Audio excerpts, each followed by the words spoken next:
With a belly full of tacos, it's time for the Dirt Life Show. Yes, we do have a belly full of tacos. It is awesome to see you guys tonight. We have episode number 18. 18 is a significant number for us because we didn't think we were going to make it past, 3. So we are stoked, so stoked to have our buddy Robert Blanton in the studio. What's up, Robert? What's going on? Tacos. Hold on a minute. I got to update my status here. This is a pretty big deal. I'm on the Dirt Life Show. Oh, sweet, dude. Yeah, share it with your buddies. In fact, actually, since we're talking about it, let's thank everybody for being on social media and sharing it with our audience, their audience, everybody. I appreciate everybody watching so much. It means the world to me because you guys are what keeps us going. You guys are what keeps us alive. Each show that we have has been getting bigger and bigger. I think we're doing some pretty cool stuff. I think that some of the content will be better in the future as well. We have been talking to people like yourself, Justin Smith, and everybody's been giving me some pretty good advice on the show, dude. So I am super stoked. Let's get our sponsors out of the way real quick. We want to thank the guys over at Shock Therapy. We know they actually help you guys with some stuff too, Absolutely. Right? Our SEMA razor. Yeah. So the guys at Shock Therapy are awesome. They obviously provide awesome shocks and components for all the UTVs out there. We want to thank the guys at Fuel Wheels. They make some awesome products. We want to thank the guys at Rigid Industries. We want to thank the guys at Solder Weld. You can also a supporter of Warfighter Made. Yep, those guys are really awesome. And we want to finally thank Zollinger Racing Products. They make some awesome snowmobile products, and they make I still can't get over how they make these billet aluminum knuckles for razors and Can-Ams, man. It's just like candy for our eyes. Calm down, dude. Calm down. I know. Calm down. I know. But yeah, and thank you very much for coming all the way to Arizona, dude. I really appreciate it. It's it's not that long of a flight, but it still means a lot to me that you're here. Well, it's important that when I saw you having this show and what you were doing, and when you offered it up, I was like, yeah, absolutely, on one condition, that I actually get to come down and sit in this studio, which is amazing, and be here with you. I appreciate that, man. It's actually really cool. I like having the face-to-face interaction, obviously. We haven't seen each other as much as I'd like to in the last year or so either, because we haven't been doing the same types of stuff. But well, you've been pretty busy too. Yeah, unfortunately. Well. But that doesn't discount how busy you've been either. You've been doing a lot of cool stuff too. We're going to get into your story a little bit more, but for people that don't know who you are, this is obviously Robert Blanton. He introduced himself earlier, but he's one of the baddest dudes on the planet, man. His biography tells so much about his life in the military. And when I read that biography, first of all, I already knew you as a person. I knew you as the guy that helps all the warfighters, the veterans. And when I read that biography, it was just like, it was like watching a movie about somebody that was just helping everybody, making sure that we're all safe, obviously, in the country that we love. You've achieved some pretty serious stuff in your life, man. Some serious stuff. And you've also faced a lot of adversity, but you've overcome it. And now you have an organization called Warfighter Made that gives back. And that giving back stuff is so important these days. And it shows a lot about your character. It really does. It's important for me. Always been a helper, always been a giver. And after 21 years in the Marine Corps, when I retired from the Marines, I didn't want that service to stop. Yeah. So I had started an organization called Warfighter Made a couple years prior to my retirement, and it was all about giving back, showing all vets from all branches and all eras that, we love you guys and we want to continue the support.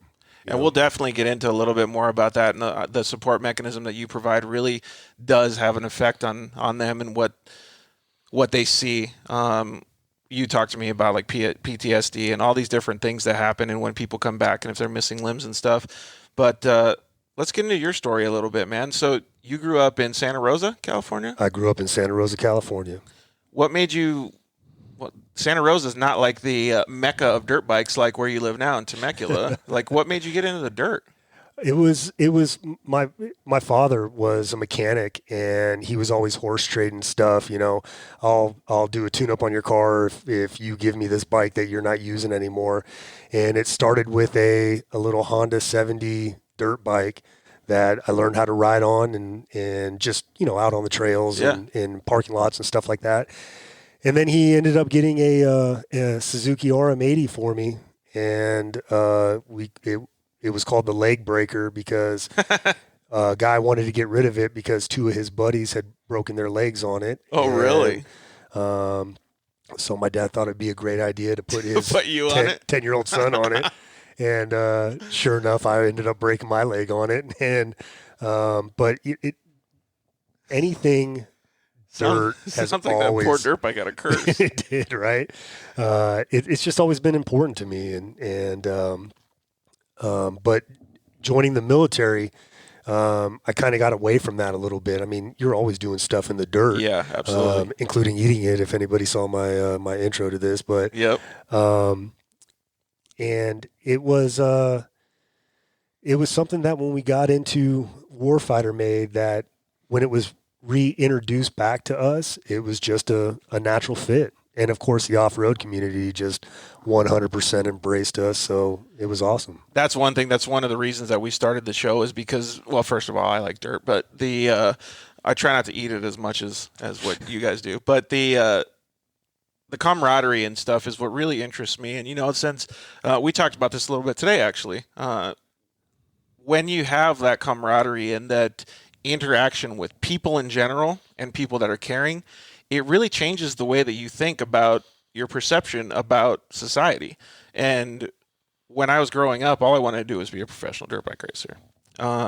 Probably, you know, like similar to what you did. I don't know if after breaking your leg on the leg breaker, it changed your mind, but all of the tools that you learn and the things that you learn during those processes of just growing up around dirt bikes, growing up in the dirt, maybe not having as much or not playing video games, whatever it is, really have a big influence on the rest of your life. And that's what I wanted the show to be about that and how people like having fun in the dirt. And you're a prime example of that because you've taken all of the stuff that you've been through in your life, riding a dirt bike and breaking your leg, joining the military, being in the dirt, and you've turned it into something good, helping people. So I really commend you for that, man. That's awesome. What did you do after you got the dirt bike? Because there's a big gap until you joined the military. So what was and to give you a double question, what was the catalyst to go into the military? So basically that big gap was me and my friends. I grew up right next to the Sonoma County Fairgrounds, and my friends and I used to go over there, and heaven forbid if there was a wayward golf cart that still had the key in it or something like that. One of the work trucks. Yeah, we'd go out there and just spin donuts in the parking lots or whatever the case may be. In the inside of the horse track they had over there. I'm totally going to go to jail the statute of limitations is up. We used to go out there, and there was one specific golf cart that we all tried to find. What was the fastest one? It was gas powered. Oh, sweet. And that thing would we'd go out, you know, I'm like 14 or 15. I don't really know anything. You know, Yep. I'm out there tearing up these people's greens, not really realizing that I'm you know, a jerk, and I'm just having fun. And then me and my homie Keith, we were driving it one night. It's like 2:00 in the morning or something, and we're jumping it. And Keith's like, "Hey, can I have a turn?" And I was like, "Bro, I don't know, man. This thing's like really high center, or it's really top heavy, and you know, I just think that if you get behind it, you know, you're going to end up rolling it or something like that." And as soon as I said that, I cut the wheel, man. We went over, and he came crashing down on me. And it was one of those caged ones where, you know, you can cruise around in with the golf balls flying at you.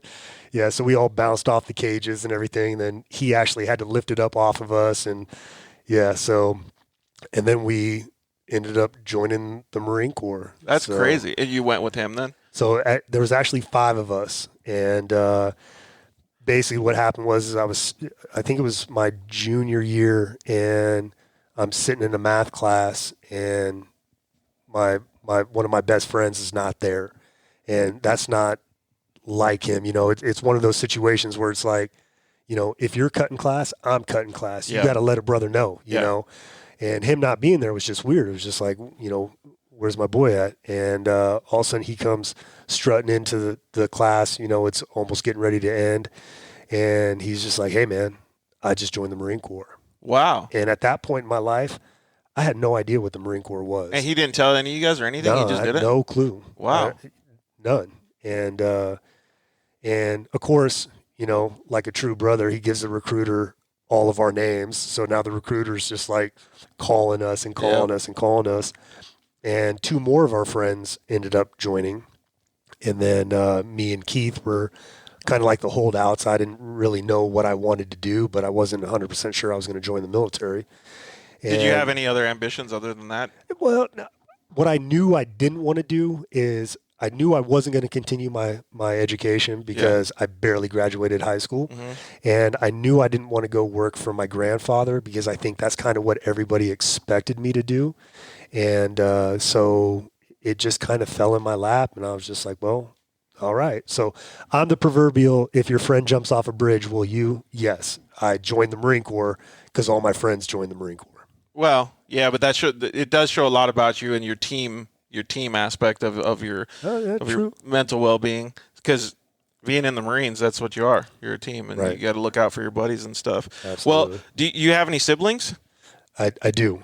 I have a half-sister who lives in Florida. Her husband's a Marine. He actually joined the Marine Corps because of my wife, Halima, and I. Cool. And she's a registered nurse. She's doing awesome. I got a niece and nephew through her. And then I had a half-brother who passed away in a car accident a few years ago. Yeah, and I met your wife today. Well, I've met her before, but got to speak with her a good amount today. And that was pretty cool, man. She's definitely got she's a firecracker. She's always laughing, having fun. I want to hang out with her more than you, mostly. That's the story of my life. Everywhere I go.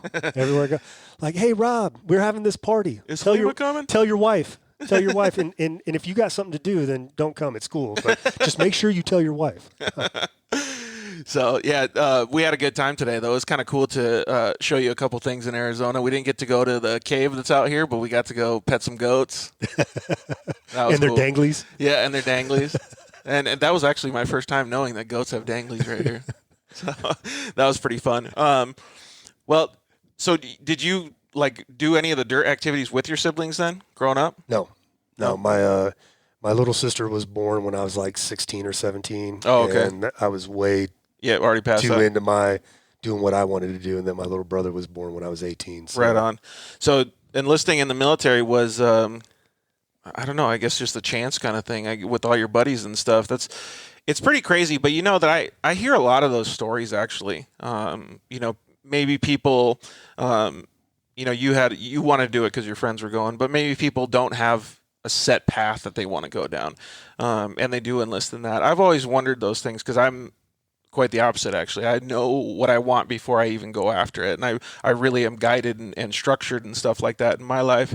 We were actually having a conversation in a previous show about this, and people tell me all the time, dude, ease up, you gotta let it go a little bit, let life take you where it needs to go. And I'm learning that now, but you learned it at a young age, it seems like. Well, I'm always kind of like, I'm the type of guy that just jump in feet first and I'll make the best of any situation that I find myself in. Yeah.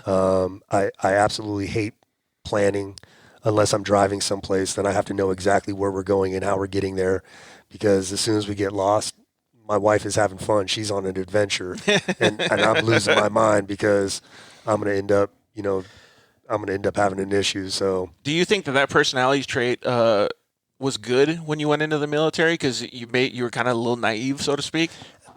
Yeah, maybe. It was just, the great thing about the military is that it is comprised of everyone.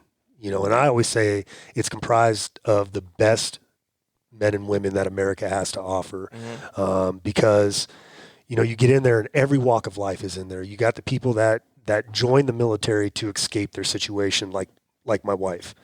You have people that are going to receive a massive trust fund, but they have to do something with their life before they can get it. So they're like, well, I'm going to join the Marine Corps and prove to everybody that I can handle this. Yeah. And then you have everybody in between. You have, every race, every religion, and the whole focus is everybody has to come together, work together, and get along. Yeah. And, my grandfather, who was in the Army, always told me, he's just like, when you join the military, you're not going to have a lot of friends, but the friends you have are going to be the best friends that you'll ever have. Yeah. And it's 100% true that, that those friends are ride or die type friends. Halima was telling me earlier today too that you guys called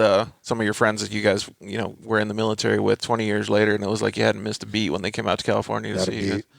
That's just amazing, man. And I feel like it may not be quite the same, but I feel like the off-road community has a lot of that same camaraderie and things like that. So that's one of the things that I like most about it, because even going to the races with my crew chief Brian, my dad, and everybody, we don't see people for, let's just say, 6 months, a year, 2 years, whatever it is at a time, and the next time we see him, it's like we didn't miss a beat, like we saw him yesterday. You pick up where you left off, or all you got to do is bring up that one race or that one session or whatever the case may be that was a great time for everybody. Yep. And you just start talking about that, and that just segues into everything else. And exactly, it's awesome, which is why we love being a part of the off-road community.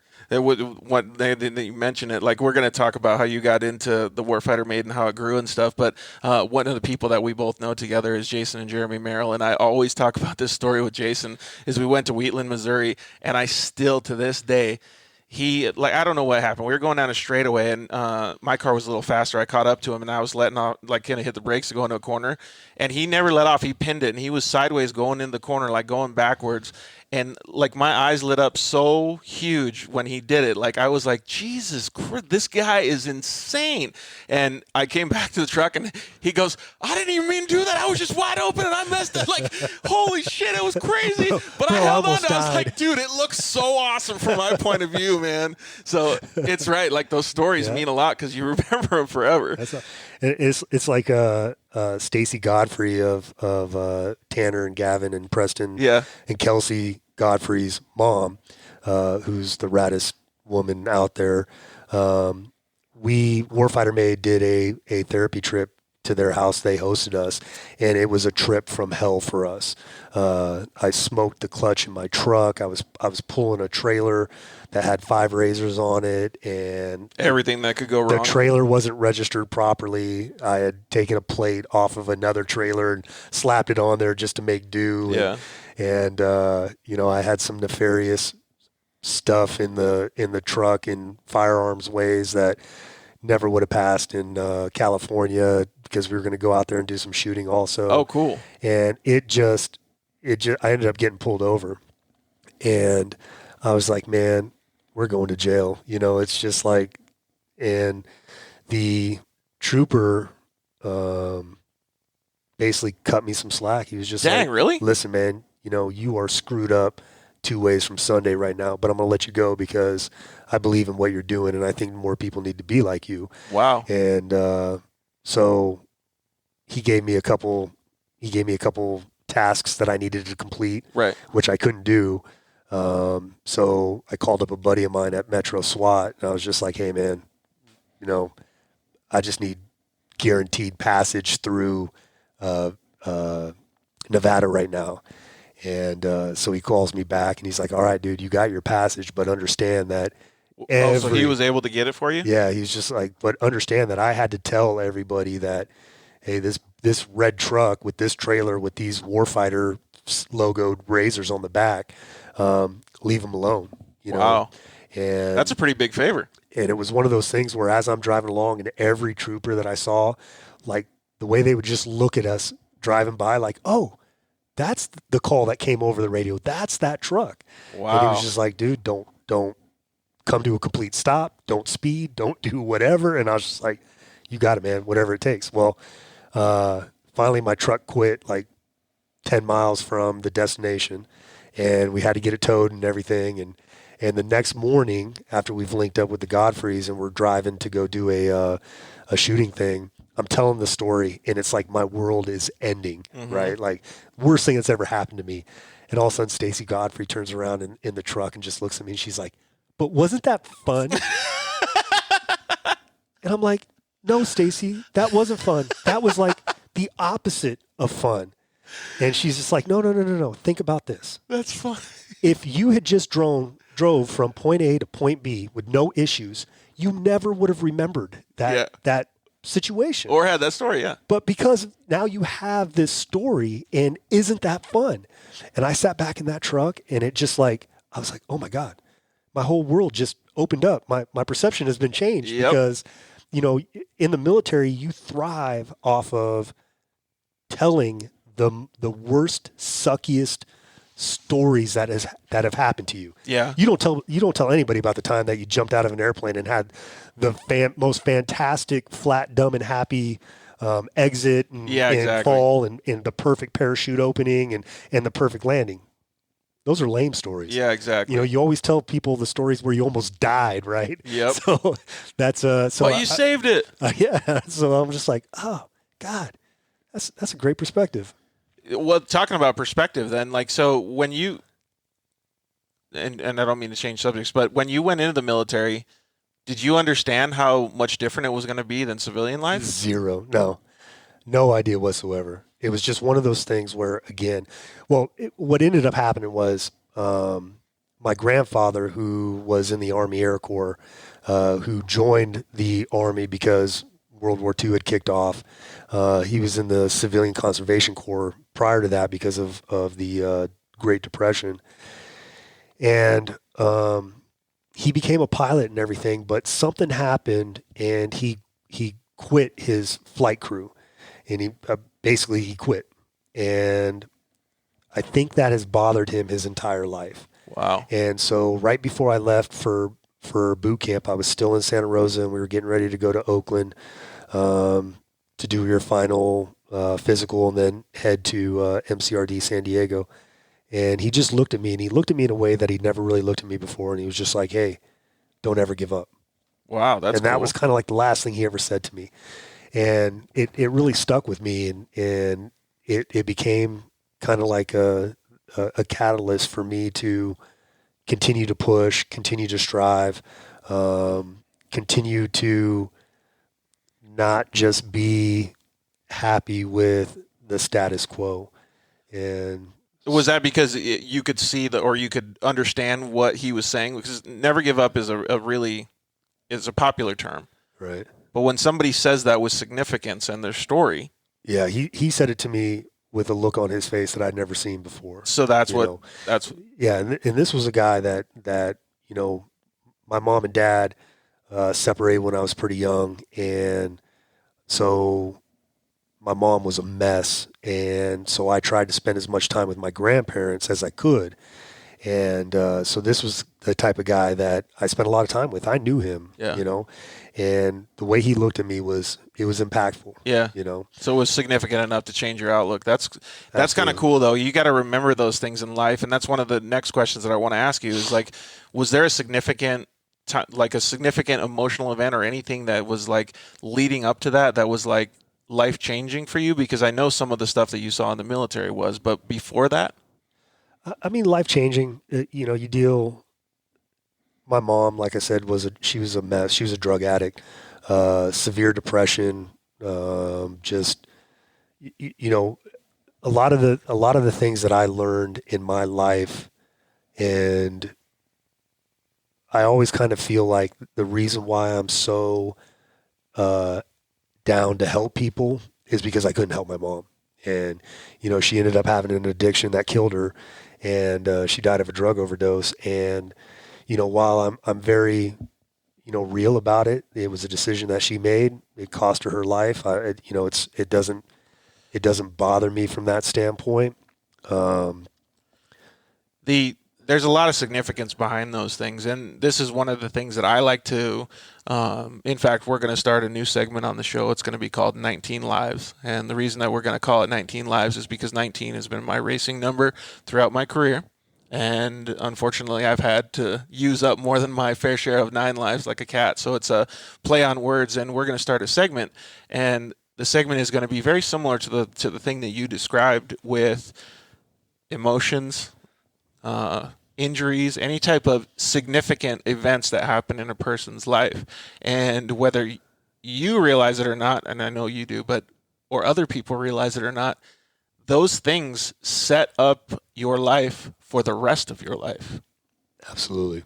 And now, like you said, understanding how you're going to help people and how you're doing it now could have been very well described or come from that. So it's cool to see that, and I wish more people would understand those types of things, because a lot of people, and we can talk about this with PTSD and things like that with different Marines, but a lot of people come back and they push it away instead of understanding it. And I think it's good that when people do understand it, like yourself, because we'll talk about this too, is, you were unfortunately have PTSD and very close to calling it quits too. And those types of things are influenced or not done because of what you've seen in your past. So it makes a big difference. And I wish people would just understand and truly absorb those types of things and feel that and understand it instead of push it away. I've had a lot of realization in the past, 8 months of my life to be able to understand that too. But this show is getting really heavy right now. Yeah. And I've been looking at something on the screen, and it's driving me crazy. I got to do something real fast. Okay. Are you ready? Yeah. All right. Let's do it. So we got. Oh, you got a marker? Oh, great. You got to do my surgery. So the people that are listening to it on audio, Robert's drawing on my knee because I got this knee surgery this week. He put a smiley face on my knee. That looks pretty cool, man. And I'm going to have it for the rest of the show and obviously this week too. Thanks, bud. Appreciate that. Yeah, and thanks for getting me out of my little phase there. But so you've obviously been through some significant things.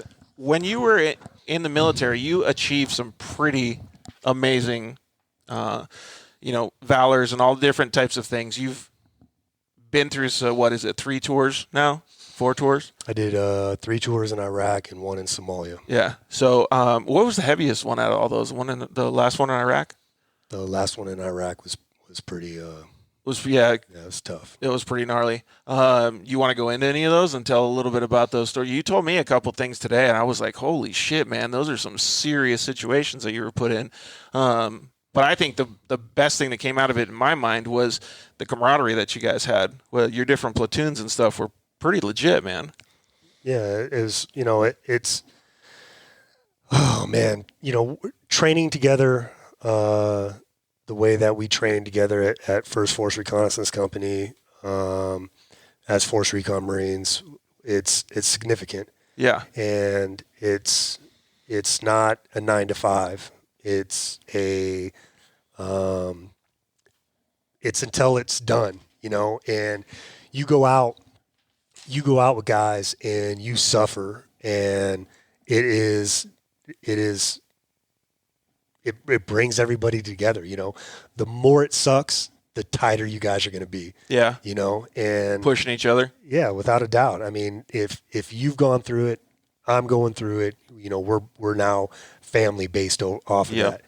And there's some platoons we were untouchable. Other platoons we couldn't get along to save our lives. But there was never a time in those platoons where we didn't get along that I ever for 1 second questioned whether anybody in that platoon would have my back. And that's really significant. And that's really what makes being in the military awesome, is that camaraderie, that family, that brotherhood of having those people stand shoulder to shoulder with you in some of the most crazy instances and I can only imagine, push through it with you. And you must have really understood that and liked it because, 21 years in the Marines, and you achieved some serious stuff. You got a Silver Star, you're Master Sergeant. You've got some pretty high credentials, and that doesn't just come from wanting to be around or be in the Marines for a paycheck. It comes from really wanting to strive and move forward. You told me a couple things about your career in the Marines that, you pushed yourself harder than some of the guys. You wanted to be a better Marine than everybody else and things like that. And I asked that question, why you did those things, because it really shows how much you care about the other people. I don't think I ever wanted to be a better Marine than everybody else. What I wanted to make sure was anyone who that I was with, whether it was a team or a platoon or a section or whatever the case may be, I never wanted them to have a doubt that I would not be there for them. There you go. So that pushed me to physically be fit, and it also pushed me specifically to be mentally fit, to be able to make snap decisions in some of the most messed up scenarios, and in the end come out on top. Yeah, absolutely. And you did that. You achieved a lot, like I said, the Silver Star and different valor. So that was pretty cool. I commend you for it, man, because thinking about those situations that you were put in, I don't know if I could have handled a lot of those situations. So it's cool to see that. And then all the guys that you're helping now with Warfighter Made are very much the same mental capacity as you. They want to, do good. They want to help everybody, and they want to protect their brothers. So it's cool. What was the first, let's talk about your retirement from the Marines. What was the reason that you decided to retire? There was a number of reasons. First, it was they wanted me to move, and it was either go to DC or go back to Okinawa, Japan, and which either one of those I would have done. But the issue was that they wanted me to do it unaccompanied, basically without my family. And and at this time you had a wife and kids. Oh yeah, and I think our daughter at this time was 18 or something like that. Right. That was our youngest, right? And our son had already joined the Navy, and he was already in the Navy at this point. And I was still kind of having some issues with post-traumatic stress, and it was wearing on me, and I didn't feel like I was the best me anymore. And I didn't want to just occupy a position. I wanted to be out there giving it 100%. And was it easy to understand those things about yourself? Yeah, because I'm very self-aware. Yeah. And it's like when I was having like massive issues with post-traumatic stress and traumatic brain injury, it was actually some of my peers that came up to me and they were like, "Hey, I don't know what's wrong with you, but you need to fix yourself." And in my mind, I was like, "Well, I know exactly what's wrong with me. I just don't know how to fix it." Oh, gotcha. And so I started to seek help through the military channels. And unfortunately, the one thing that everybody wants to do is the first time you mention that you're having mental issues is, "Oh, here, take these pills, take this, take that," and that's not who I am. I'm a tell me what's wrong with me so I can make it click within my brain and, help myself. Dude, I'm right there with you. So I love that. And that started the catalyst for Warfighter Made, in the fact that 2011 was a really bad time. I was still active duty, and I was sleeping about 4 hours a night, but it was totally fragmented. Yeah. So, and I was doing this for months and months and months and months, and I was just exhausted. That's not good for your body. No, dude, horrible. And I'm still at work. I'm still maintaining a standard. I'm still, doing all this stuff that I'm supposed to be doing. And, one night I just woke up and And I truly felt that everybody around me would be better off without me. That I was such a burden on everybody. I was destroying the relationship with my son. I was driving my daughter crazy because my daughter's a fixer and she wants to fix, but she doesn't know how. At the time she's like, 14 and she wants to fix her dad, but she doesn't know how. And, my son who's like 16 or 17 is just like, he needs a father figure, but his father figure is just an asshole because that's all. I'd come home from work, I'd be stressed out. I'd pour myself a drink and then I'd start laying into him because he didn't do this or he did that, but it should have been more like this and whatever. And it was just, so like I said, I woke up and I was just staring in the darkness and I was just like, nah, everybody would be so much better off without me. And that was kind of the turning point in my life because Halima stopped me and, really broke it down on those thoughts are just in my head. Right. That's not how everybody. It's not reality. It's not. It's not reality at all. I mean, can I do things better? Yeah, 100%. Everybody can, yeah.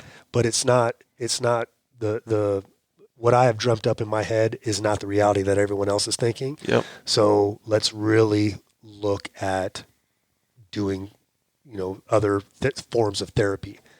So I was given the ability to basically kick the therapist who so, pushed meds on me.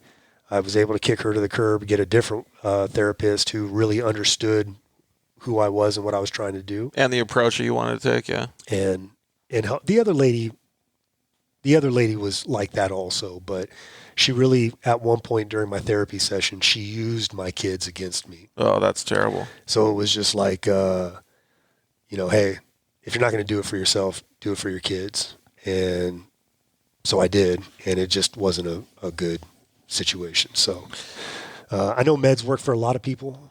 Some people need them, I'm not anti-medication, but... You bring up a good point, though. People need to understand what they need for themselves. Right. Yeah. Right. So there are a bunch of people right now that are like probably thinking to themselves, I wouldn't be here if it wasn't for meds. Yeah. And which is cool, but there's a lot of people that aren't here because of meds. Yep. So, I think it's people definitely need to, if you're not feeling right, don't be afraid to ask for help. Right. But ask for help in the capacity that it works for you. And that's why I was saying earlier in the show that we were going to talk about this. It's you need to understand what you need, and you need to understand and that self-diagnose, so to speak, to be able to get what you need to repair it. You don't go into fixing an automobile without diagnosing what's wrong. Right. So you need to do the same thing. And unfortunately, in this day and age, and this has no meaning to the people that helped you, but there's a lot of doctors that can't help. They have no idea. They just want to, turn and burn.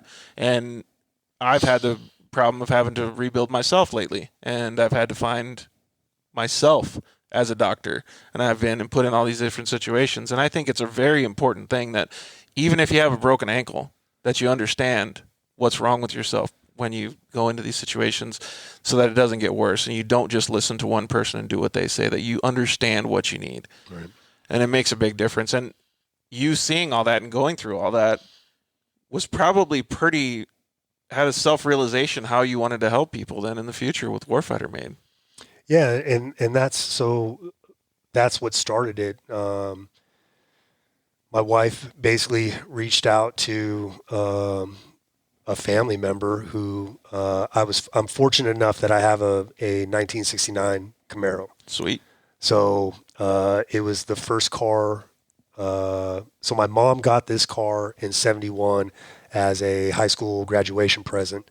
I came along in 74, and she parked it in 89, died in 96, and I was able to get the car in like 2000. Mm-hmm. And a patriot by the name of Dan Thompson, older gentleman, had a business, was really into cars, loved America, never served, and our paths crossed, and I went and deployed, and he picked up my car and started doing work to it because that was his way of giving back. Cool.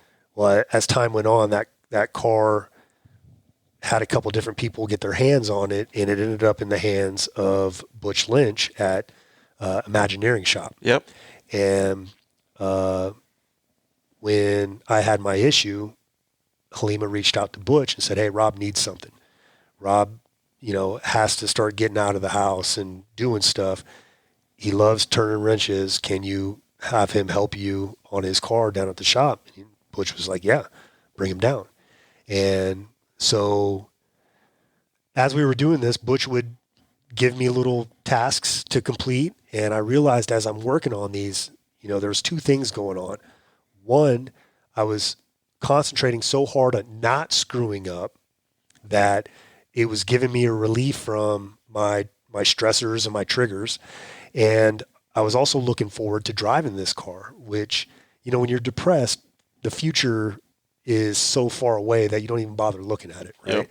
But if you set goals, you can look forward to them. And so I'm like, man, I can't wait to drive this thing. Yeah. And so that started to become I can't wait to go down to Imagineering Shop and work on my car or help Butch with other things. And, yeah, the catalyst to wake up in the morning. yeah, and well, I'm still active duty, so this is all after I get off of work, on the weekends and stuff like that. And then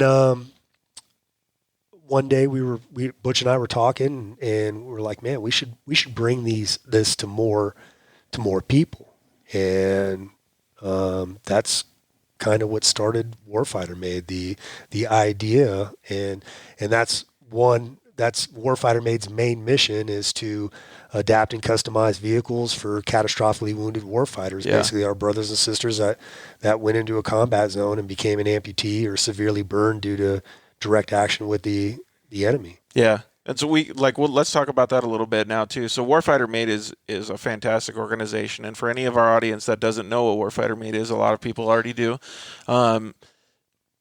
You take, wounded, or how do you say it, combat wounded? Catastrophically wounded warfighters. And you can put them in some sort of vehicle. A lot of times it's a Polaris Razor, and you give them recreational therapy. Yep. Now we change that to adrenaline therapy. Yeah. So it's pretty kick-ass. Like, you've done it a few times. So tell us a little bit about a couple of the trips. You've taken them to Moab, Utah. You've taken them to the dunes. You take them to Glen Helen and the races. And what other races? We've been to Mammoth. We've been to. What does a day in adrenaline therapy look like?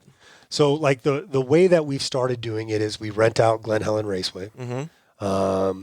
We invite all vets, all branches, all eras. Warfighter Made brings its off-road vehicles to the track. Mm-hmm. If you have your own off-road vehicle, it doesn't matter what it is. If you want to put it in the dirt, bring it. We've had dirt bikes, quads, sand rails, 6100 trucks, everything, SR1s.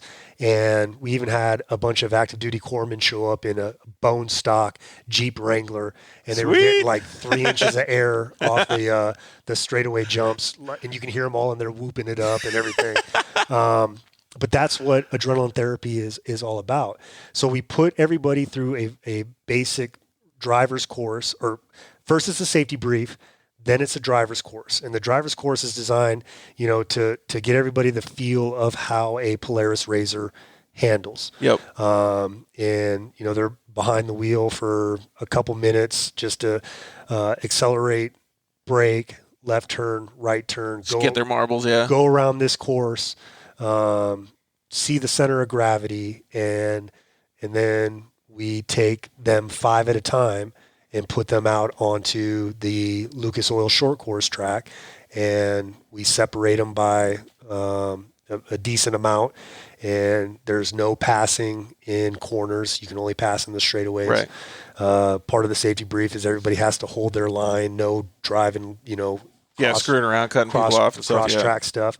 And, and that's – so the idea behind adrenaline therapy is while you're sitting behind the wheel of that Razor and you're getting ready to hit a jump or you're getting ready to slide it around, one of the turns, that requires so much focus and so much attention that you don't have time to let your stressors, let your triggers. Yep. It actually takes you out of your mind, which a lot of us get locked up inside of our Absolutely. mind. It takes you out, and all of a sudden you're smiling again. And for a lot of guys, it's all about, re-experiencing the adrenaline that a lot of us don't have anymore. Yeah. Because we're out of the military. Yeah, exactly. There's a lot of people that are even like old motocross racers and different things like that do, well, even bicycle racers and stuff that experience those same things. A lot of the significance behind this is making it so, like you said, people don't get lost in their own minds. You brought up a statistic that 22 veterans, unfortunately, commit suicide daily. And this is helping stop that. Well, it's giving veterans and even active duty service members, it's giving them another outlet, and what is stopping the suicides, or what's stopping the vets that are in contact with Warfighter Made from going through with it, is really the camaraderie. Yeah. It's letting the vets know that they're not alone. There are a bunch of people, there are a bunch of organizations, veteran-based nonprofits, that are here to help, that have been in the same situations that these guys have been in. And, it's just a matter of coming together and sitting down and talking about it, creating friends and networks and people that you can talk to about your issues before they become really big issues. Yeah, something life-threatening.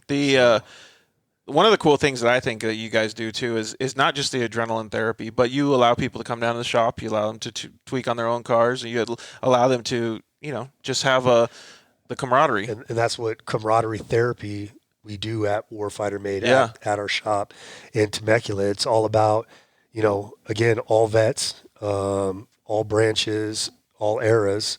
And I keep stressing that because there's a lot of organizations out there, great organizations, but they're very focused on a specific military occupational specialty, or a lot of them are all post 9/11, which means if you served prior to 9/11, if you were in combat prior to 9/11, you don't qualify to be a part of those organizations. But Warfighter accepts everybody. Everybody. Yeah. And we really have an affinity for our Vietnam veterans, because we feel like, our Vietnam veterans got the raw deal. Yeah. And not as many support mechanisms. And here it was, these men and women were just doing what their country asked of them. And, they came back and it was less than ideal. So we always say now that my generation of warfighter is respected and gets the best treatment available, because Vietnam veterans basically stood up after Vietnam. It was just like, never again. Yeah. Never again will America turn on, its veterans or its service members like that. And so now it's my generation's responsibility to ensure that the next generation of warfighter is treated the same way. Yep. We can't fail and let that, let another Vietnam situation happen again. Well, you're doing an amazing job, man.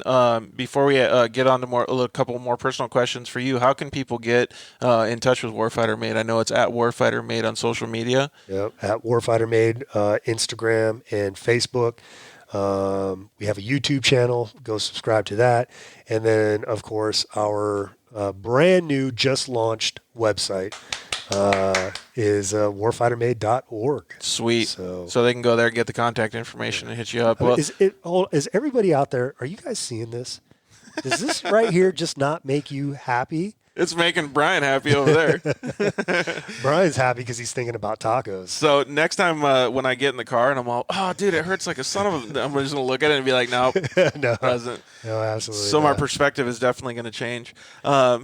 Let me give a shout out to Randy Sharp right there. Hey, man, he basically said, thank you for your service.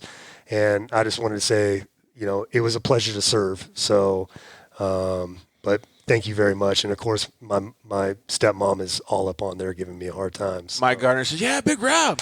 Yeah. So it's cool to see that those people are tuning in, and we appreciate everybody tuning in. What's the future hold for you? Like, I know 2020 is going to be a better year for you. Oh, yeah, because 2019 has been tough so far. Hey, you and me both, brother. So, yeah, it's continuing, pushing on, reaching out to more vets.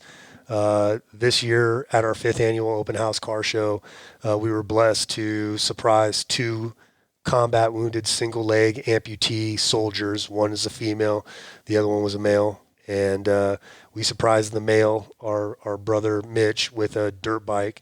Oh, yeah. And Mitch had a unique story from the standpoint that, bikes were always his thing, and then just one day just sold everything and immediately regretted it. But one of his brothers, who's a combat wounded double leg amputee, actually reached out to us and said, "Hey, I just want to make you aware of this guy, blah, blah, blah. Obviously, we're not asking for anything for free, but if you know anybody that has a dirt bike or, that."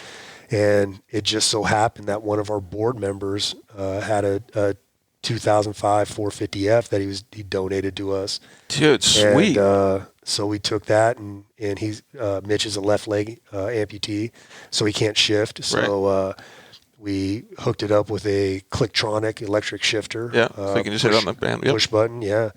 And then Baja HQ took the bike and went through it top to bottom, inside and out. And decal works. The bike looks amazing. Sweet. So we donated that to him, and then our girl Kendra Garza, another unique story where truly one of the few catastrophically wounded female veterans. And what was her injuries? She's a left leg above the knee amputee, and on a foot patrol in Afghanistan, and stepped on a pressure plate IED and detonated it.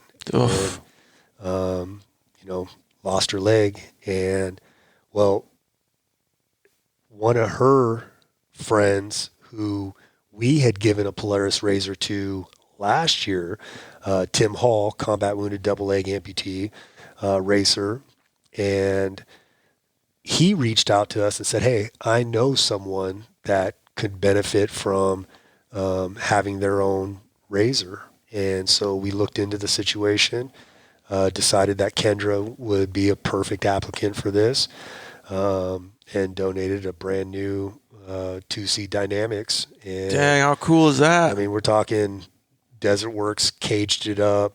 Baja Designs donated 5 LP6 lights, and then Desert Works created this kick-ass mount for it.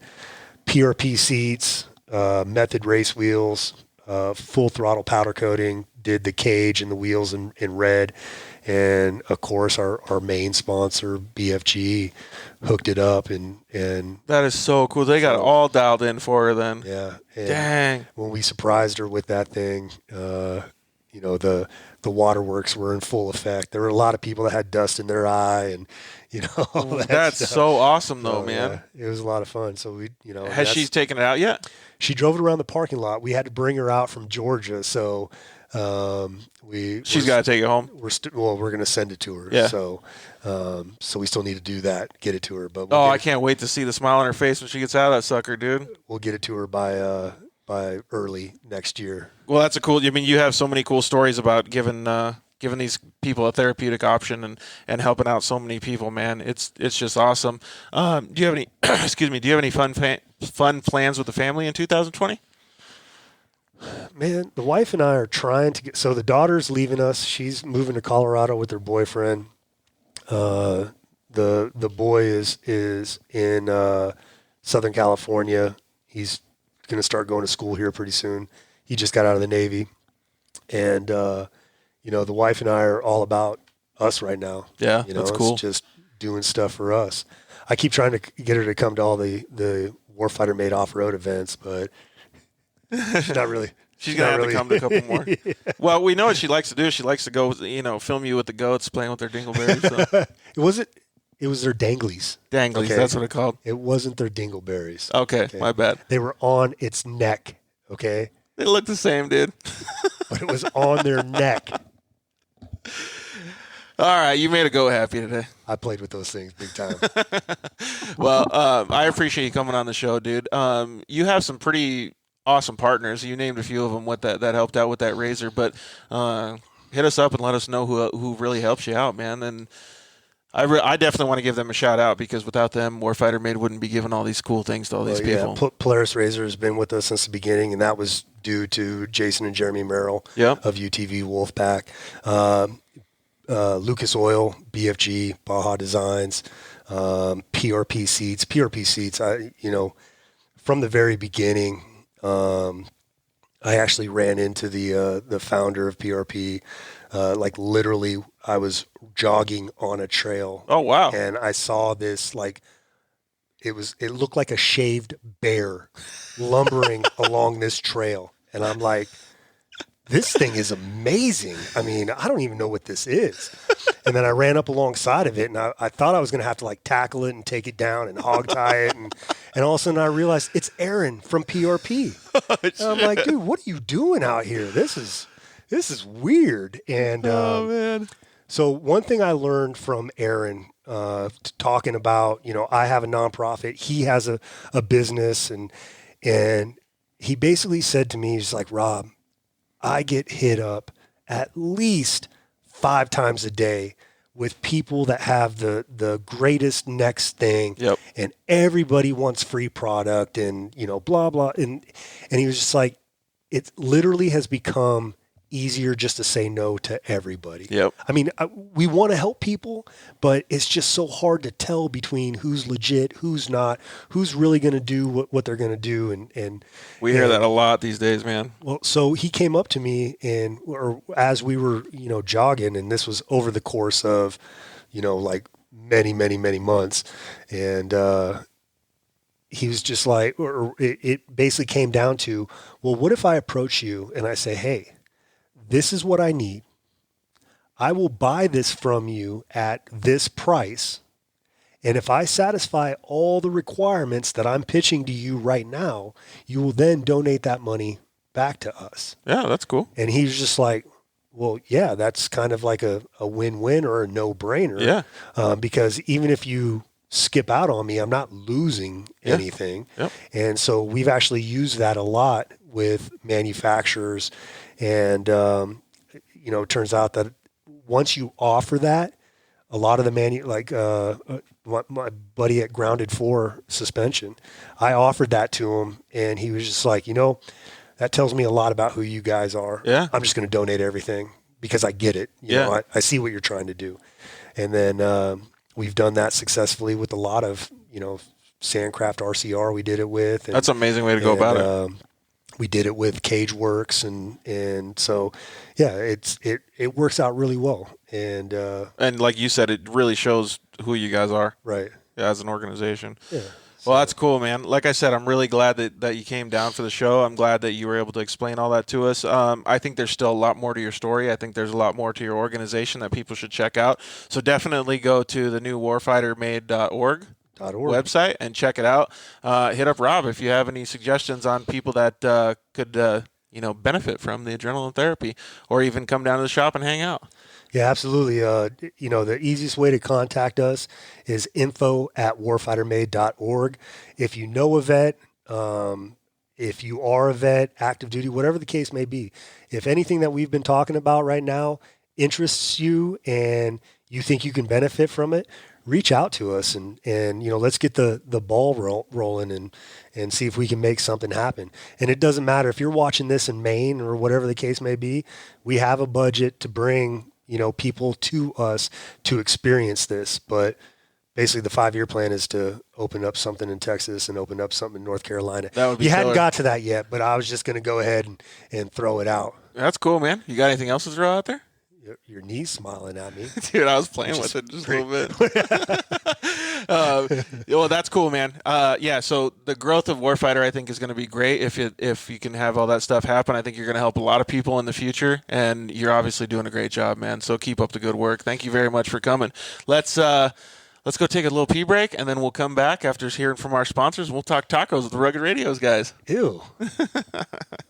You don't like the Rugged Radios guys? Love those guys. I know. Those guys are awesome. So we will go to commercial break, and we will be right back.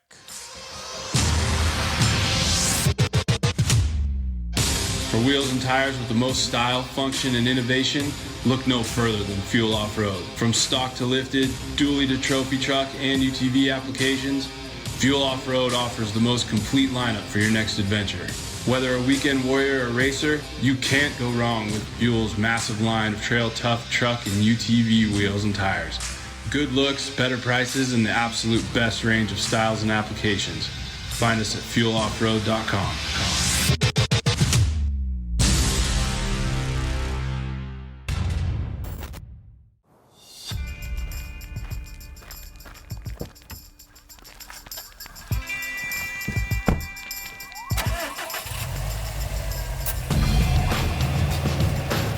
Introducing Rigid's new SRL Series light bar, featuring a sleek 20-inch curved housing, ultra-wide forward projecting beam pattern, and a unique halo backlight feature offered in 4 color options.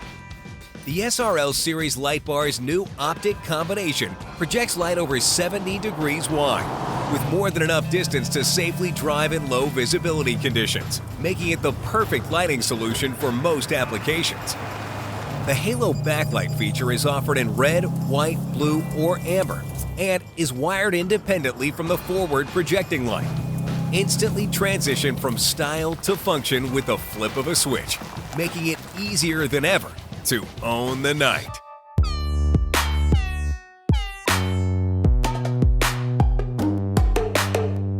Hello, I'm Justin, the founder of Shock Therapy.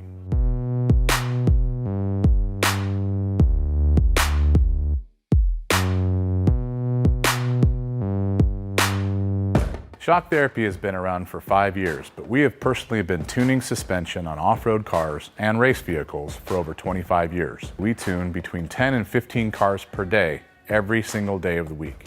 Our concentration is tuning shock systems and supplying components that improve the ride quality of your car in many ways. Not only do we work on the average UTV, but we also tune suspension for race teams and professional drivers.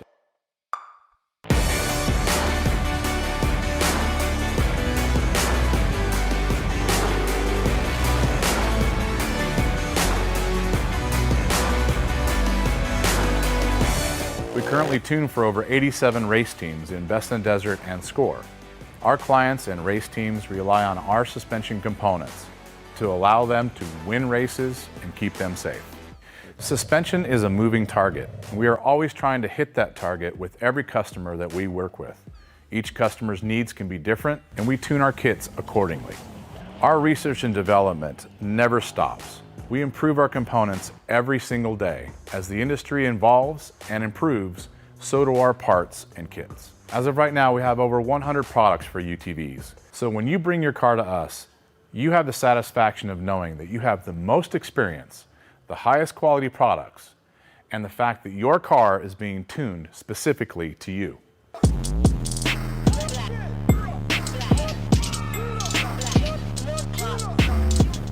Hey guys, George Hamill here to talk to you about one of our sponsors, Solder Weld. Who is Solder Weld, and what is their impact on the off-road community? Well, some of you may have seen Solder Weld's booths at the races, Lint 400, Vegas to Reno, Score and Snore events, and the UTV World Championship. You're seeing their stickers and sponsor wraps on more and more racers' vehicles every year. But who are they, and what do they have to offer us as off-road enthusiasts? Well, late last year, Solder Weld introduced their new off-road repair kit to the off-road industry and sold out their first week. The interest was overwhelming, as many off-roaders already knew of Solder Weld's aluminum radiator repair rods, and now they were included in a convenient carry kit in camo or black. If you're a racer of any type or off-road enthusiast like myself, you're going to want to take a close look at this product. Solder Weld has combined some of their most elite products into one small kit that fits perfectly under your seat or strapped into your roll cage and allows you to make some insane fixes anywhere you go. How many of us have been in a race or out on the trail and got a rock chip in a radiator or a brake line? We've literally seen a top-tier desert race truck at the 2019 Mint 400 taken out by a simple rock to the radiator. If they would have had an off-road repair kit on board, they could have been back up and running in just a minute. The kit includes everything you need to work on dirty aluminum, stainless steel, copper, and many other metals. Solder Weld's cutting-edge technology allows you to make these fixes with extremely low heat and incredible high tensile strength, leaving you with a lasting fix every time. Don't be that guy who broke down on the side of the trail. Get your off-road repair kit today. Your friends will thank you.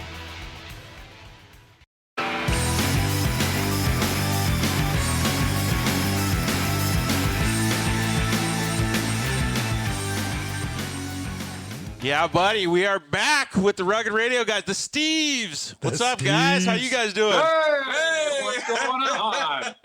Stoked that you guys. Welcome you to Taco Talk. I know, Taco Talk. You got the three-wheelers in the background?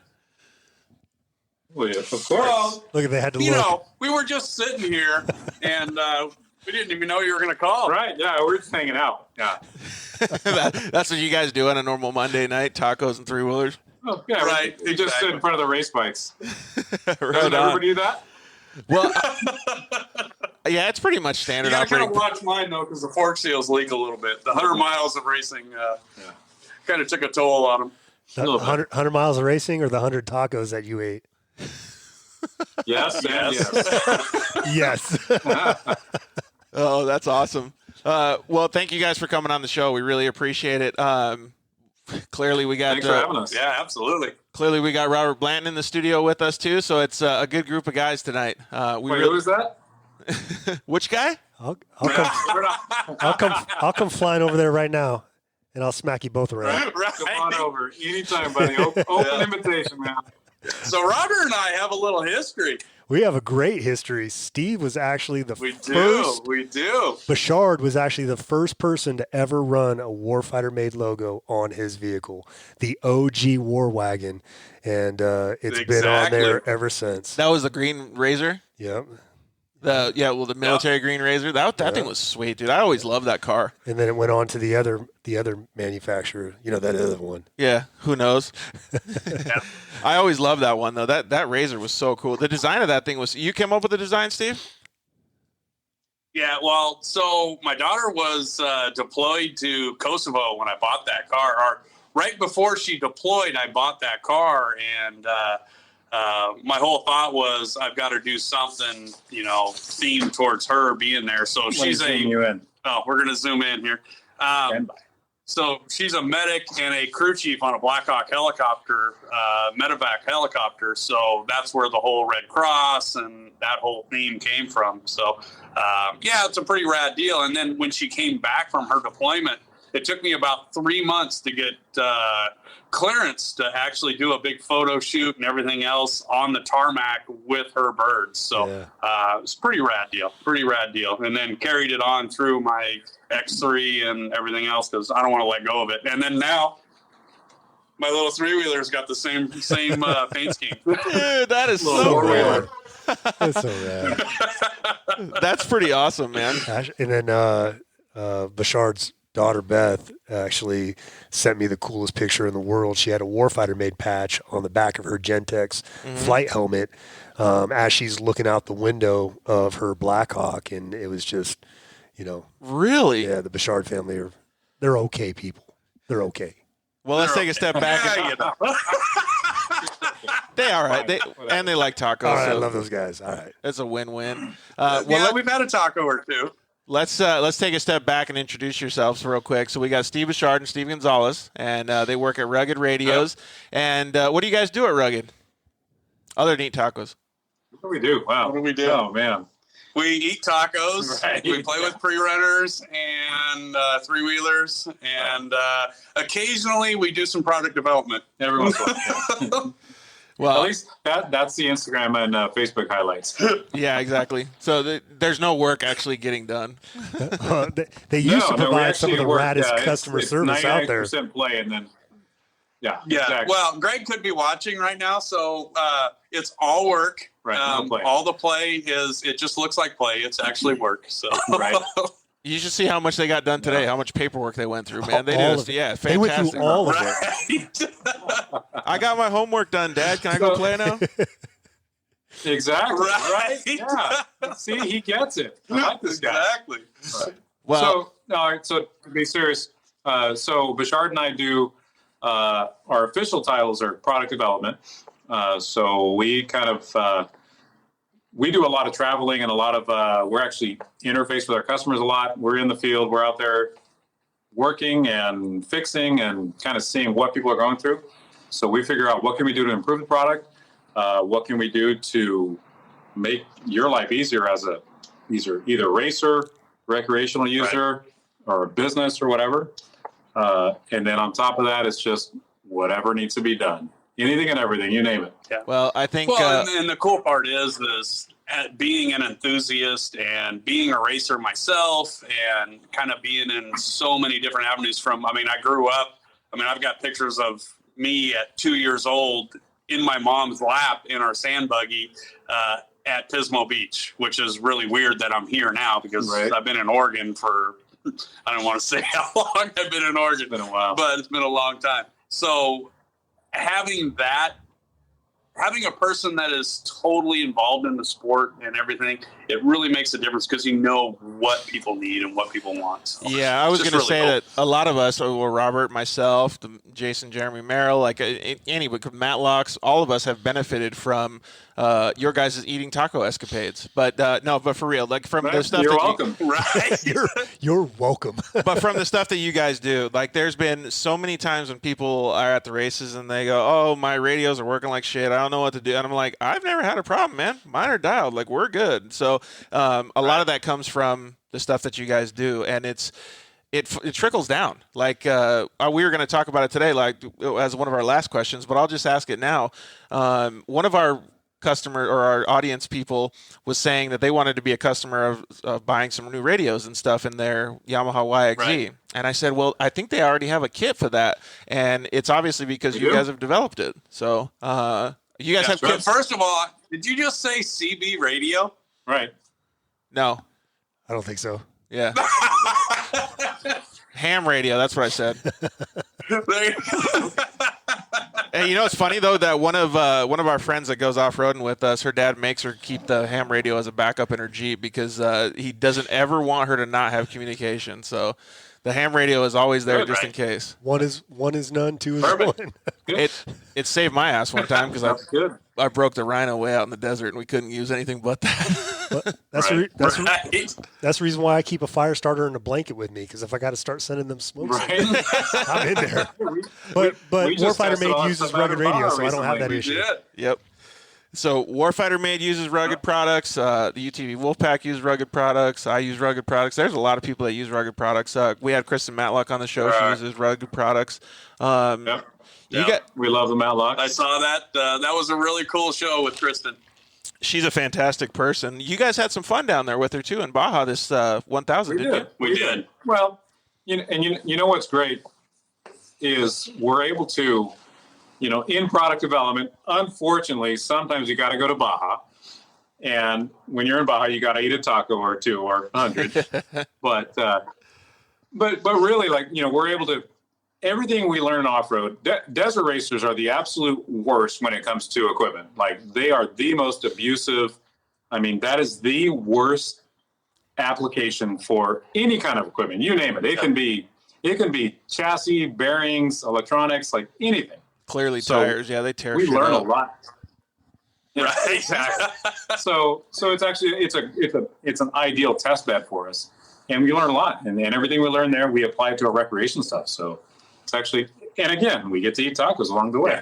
And look at the recreational market. So 4 or 5 years ago, a complete system was an intercom and a radio and helmet kits and stuff. Now a complete system is intercom, radio, helmet, pumper system, the whole deal, all the stuff that the racers have been using for years, and it's all tested there, and that's what's brought into the market. So that's what's fun about it. It definitely trickles down to the recreational user. Absolutely. That new, I still haven't got to get one of the new pumpers, but that the new one with the blue and the carbon fiber, that one looks so sweet, man. We have like 4 or 5 of them. Oh, really? And we have the variable controller. So, if you want it full blast for whatever reason, crank it all the way up. If it starts to dry your eyes out, turn Dude, it I live in down. Arizona. I'm going full blast 24/7. Dude, it's rad. So Is it dry in Arizona?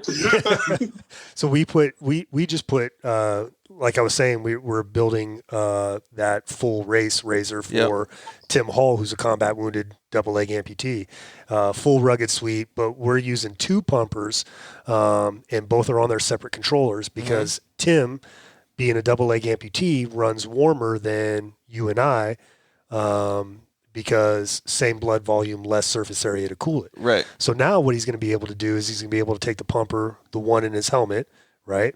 But then he can take the other hose and he can run it into his suit. Oh, He can do bitchin'. whatever he wants to do to try and keep that going. So he can cool off. Yeah, he can cool off. So looks like we lost some rugged guys. But yeah. And then of course full comm suite and intercom and all that stuff. So There we go. yeah, so he'll be able to. You guys still there? Yep. We're here. All right, we lost you for a second. So you'll be able to cool him off pretty easily then, huh? Well, I mean, definitely keep him more comfortable.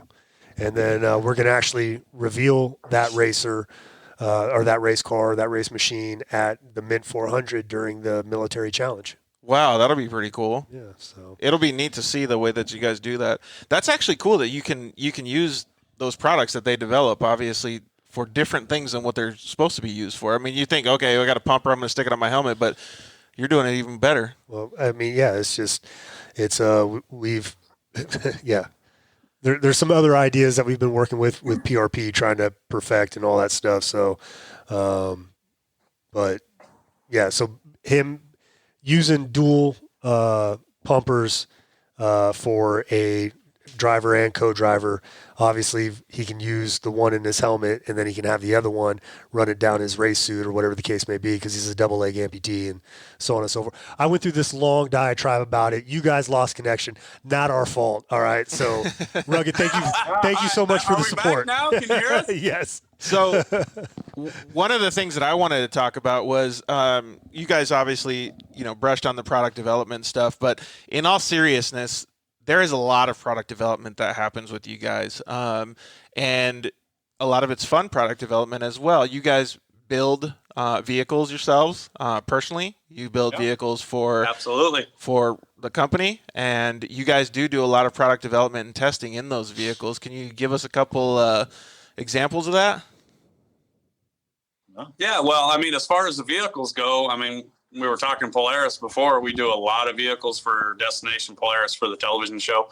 We do Project X vehicles, plus we're the main sponsor for Destination Polaris, so we're definitely in tight with those guys. Our most recent build, obviously so dear to my heart, was a tribute to my brother, which was our RS1. Yep. Oh, we can show it. Yeah, actually, we can move. We are mobile. We are mobile. So we've got the RS1 that was now an SS1, like a Funko type car. God, that thing is so cool, dude. Wait till you hear the story behind it. Yeah. That's honestly one of the best handling cars I've ever driven. So Yeah, for sure. It is. It's got, so Greg totally surprised me with this. So this is the owner of Rugged Radios. He started out as, hey, Steve, we need to do another Project X. I'm really busy with our new building and everything. Just go get a car, start the process and everything. So I literally went and bought an RS1 kind of on a whim. We had talked about doing a SS1, kind of a Funko deal because of my brother. Had no idea where this was going to end up. We started building. By the way, you guys are going to make him cry in just a minute. Right. So we started building the car. Greg gave me full reins to do whatever I wanted. I talked to Grant and Gil, went down to Funko, these panels right here are literally off of a 71 SS1. We popped a mold off of those, started building the car.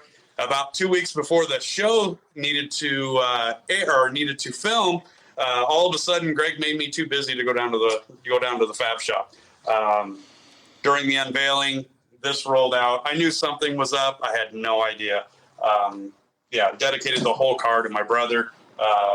This is actually my brother's signature off of his driver's license. Everything about this car, our little racing logo and everything. But the coolest part of the whole car, obviously the PRP seats that I had embroidered on there. I had no idea that his signature was going to get in there. But the biggest thing is this steering wheel right here. That was the steering wheel that was in my brother's car. That was the last thing he was holding on to when he passed away in our Class 10 car. So that in itself is just crazy.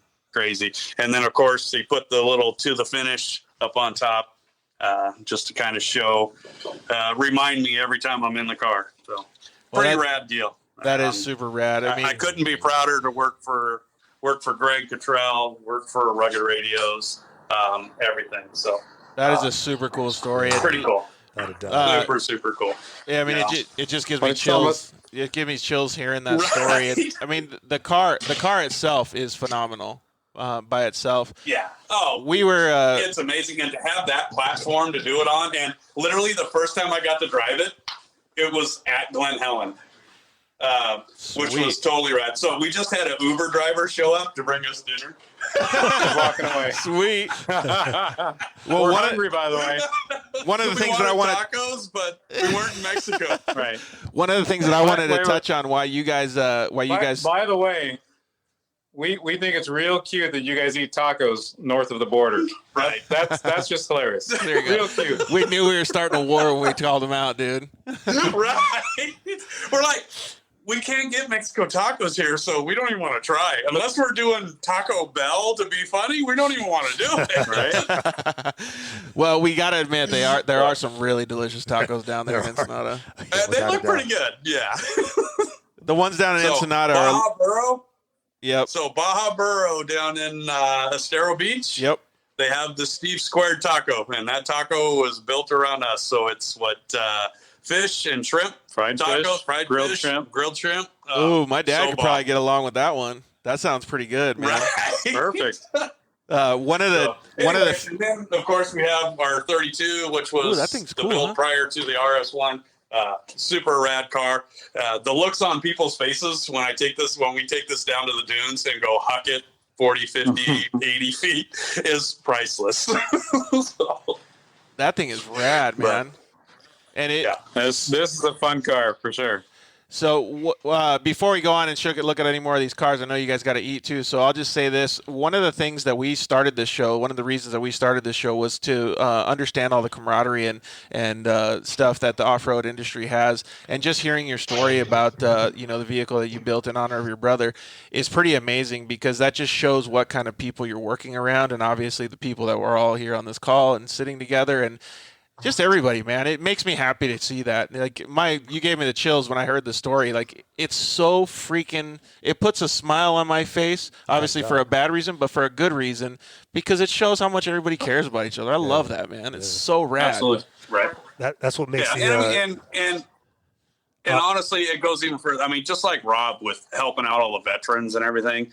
We had one of our own, Taryn, with breast cancer here. So she's 32 years old. With full-blown breast cancer. Greg did everything imaginable to help that girl out. Donating, we did sold radios, donated, I think it was almost $70,000 or whatever towards her bills. Oh, wow. Towards Mission Hope. And, it's just an incredible place. Well, it's one of those things that the camaraderie, that it's the perfect word for it. And this is a unique company in that, Greg, the owner, he truly leads. It's from the top down. This is not a company where the owner's telling you need to do this, you need to meet these numbers, you need to do that. He is in the trenches. King of the Hammers, for example. King of the Hammers, we go out and we spend I think this year it's going to be 10 or 11 days Right. out in the middle of the desert, doing anything and everything we can to make sure racers have a good race. Yep. Make sure that our racers or any racer has perfect communications. And that's our goal. And think about this. Greg, the founder, the CEO, president of the company, he is there in the trenches. Should he be there? Absolutely not. He should be at the office getting shit done. Right. But he's there in the trenches with us because he's an enthusiast. Like, we're all off-roaders. We know what it's like. We know what it's like to race. And everyone in the building is that way. So it's absolutely the camaraderie, the team effort, the sense of community, whatever you want to call it. It is unbelievable. And we talk about, it's like no other place I've ever worked. It's got to put a smile on your face and wake up in the morning. We get customers. Yeah, we get customers that come in and then we'll literally walk over and go, "Oh my gosh, I cannot believe the energy that's in this building." And that's what's always it's just everybody that's about. in here. There's 40 some people that are in here, and everybody's excited to be at work. Everybody is just ecstatic. It's fantastic. And anytime you go to a Rugged Radio booth, whether it's at the Mint or it's at King of the Hammers or whatever the case may be, you walk up there and everybody is having the time of their lives. Yeah. It's like, it's almost like you're walking by and you're like, I don't need any comm stuff, but man, they're having so much fun. I got to walk over there and see what's up. Right. And it's usually led by those two degenerates right up there on that screen, Just fucking around. What you don't know, what you don't know is we haven't slept in 3 days and we're crying on the inside. Right. Just falling apart. We're just blowing bubbles. It's fine. That's awesome. Well, let's go into how you guys did out in Baja, because I know you were down there for a few days. You guys had a good time. You obviously got to eat tacos and stuff. What were some of the significant things that you guys got to do? I saw some pictures of you guys tuning on radios, having fun. Oh man, we did. So Go ahead. So the 1,000 last year was literally the first time Rugged has gone to Mexico in any capacity early for the sole purpose. Well, not the sole purpose, but the driving force was, let's go have a good time. So we actually went a few days early. We did what we called the Rugged Taco Tour, and we pre-ran last year. We pre-ran about 600 miles of the course, which I was blown away when we added it up. Wow. But we actually, we had a few vehicles with us. We took some radio gear. We always take our test gear. So if we meet anyone on the trail, we can help, do anything we can to help them. And we were like, giving people product. We were testing and tuning radios, like literally out in the middle of the desert. Just because we'd run into someone, they say, "Oh man, I need to get a radio programmed or antenna or whatever, but I don't want to bug you guys now." But that's why we're there. Like that's right. That's the excuse of why. Right. That was our reason for going. Exactly. Our racers are out on course pre-running, so we need to be there with them. Exactly. So this year was super unique in that I took my daughter Matea, Steve took his daughter Beth, and then Greg took his son Jaden, and so we were able to. And it was all of their first time in Baja. Right. And then this year, for the first time, we all had our own pre-runners. Right. Well, I use Greg's, which is perfect. Right. He's on the rental program. Right. So I don't even know. It's like Enterprise or Hertz. Right. I don't know what it is. Instead of money, I pay for it with like zero sleep. Right. Tears. But anyway, for the most part, we ran I put 1,200 miles on my pre-runner when we went down there. 2,000 miles on Wilson, our Bronco. Yeah. Wow. Of course, I trailered mine down. Somebody had to put something on a trailer just in case something needed to be on the trailer coming back. So yeah, exactly. But it was it's interesting. Like that trip, as any good Baja trip, it did not go as planned, and we had breakdowns and we had issues, and what's funny is we and our kids got to experience every bit of Baja, including pre-running, tacos, breakdowns. We at one point we had one truck that was just down and could not move. So Bechard went into Ensenada. We were 3 hours out. Yeah. So I took my truck that the transmission was not happy and decided to make a 3.5 hour trek into Ensenada to get parked with it. Right. Seems logical. Right. Yeah. So Bechard shows up, and you can tell. Yeah. So I come rolling in, and of course, lights blazing and everything. And I get there. There's a huge bonfire going.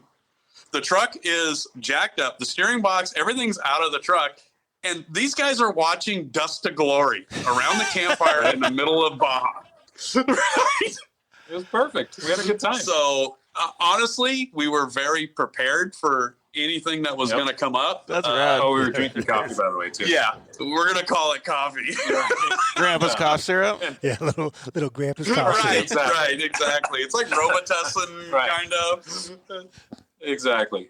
That's pretty amazing though. Like what I get from stories like that is, you guys are joking about it, but there's a lot of seriousness behind it because there's a lot of benefit to going down and doing those things because you're teaching yourselves how to fix things on the fly. I mean, there's obviously communication things that you guys, that other racers benefited from, pre-running, all that stuff. That's bitching. Absolutely.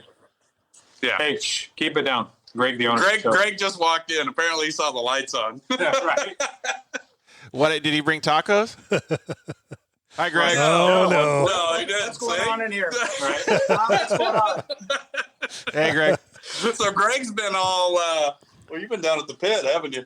I'm not bringing tacos. I'm bringing one of these and one of these. Right. So I'm warmed up and ready. Hey, I saw Greg's So 10 these days. guys get out of line. They know what's coming to them. I saw Right Greg's hand or a head kick, one of the two.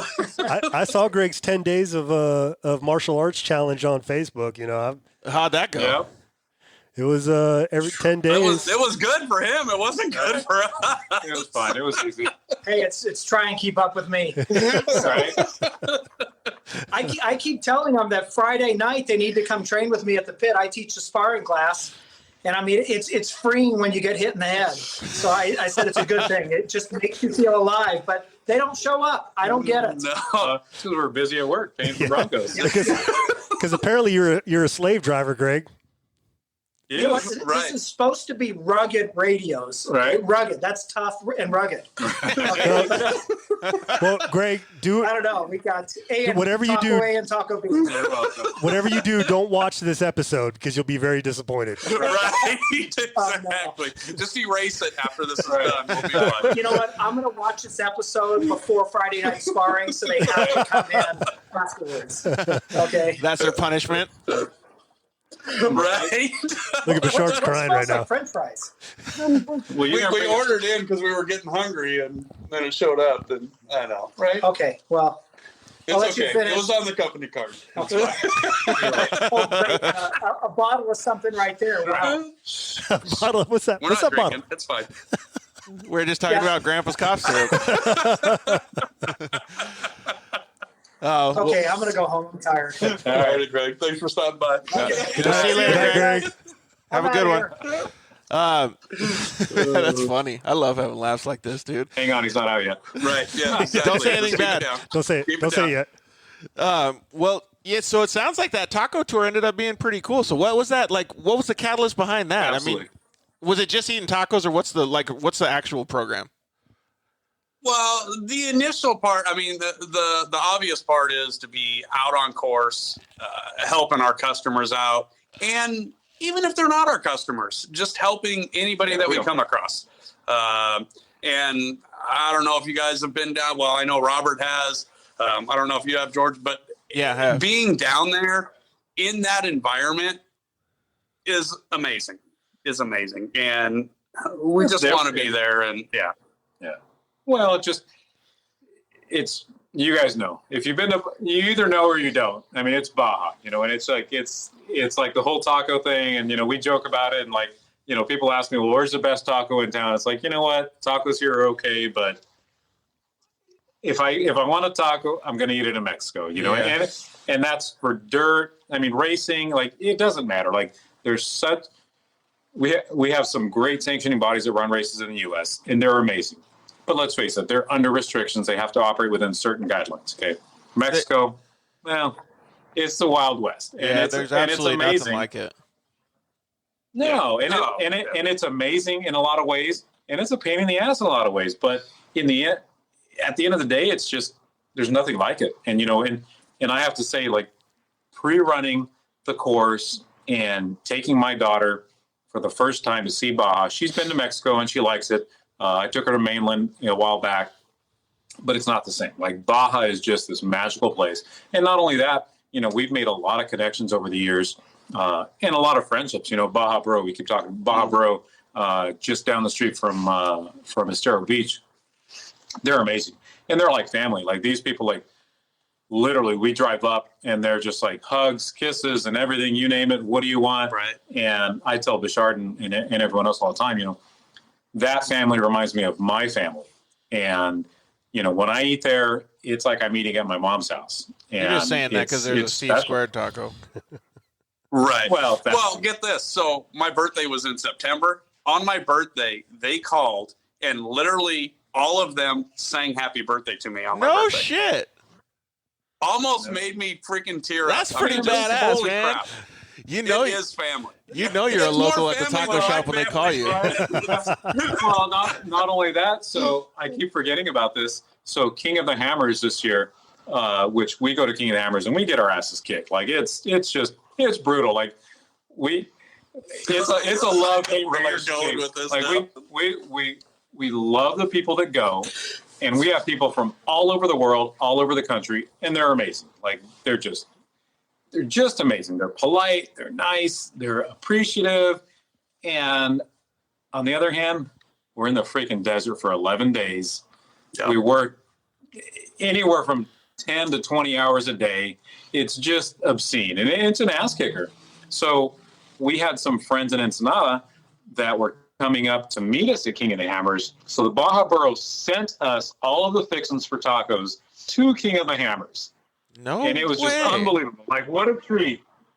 Dude, I thought I was cool with taco shops. Like, that's a different level right there.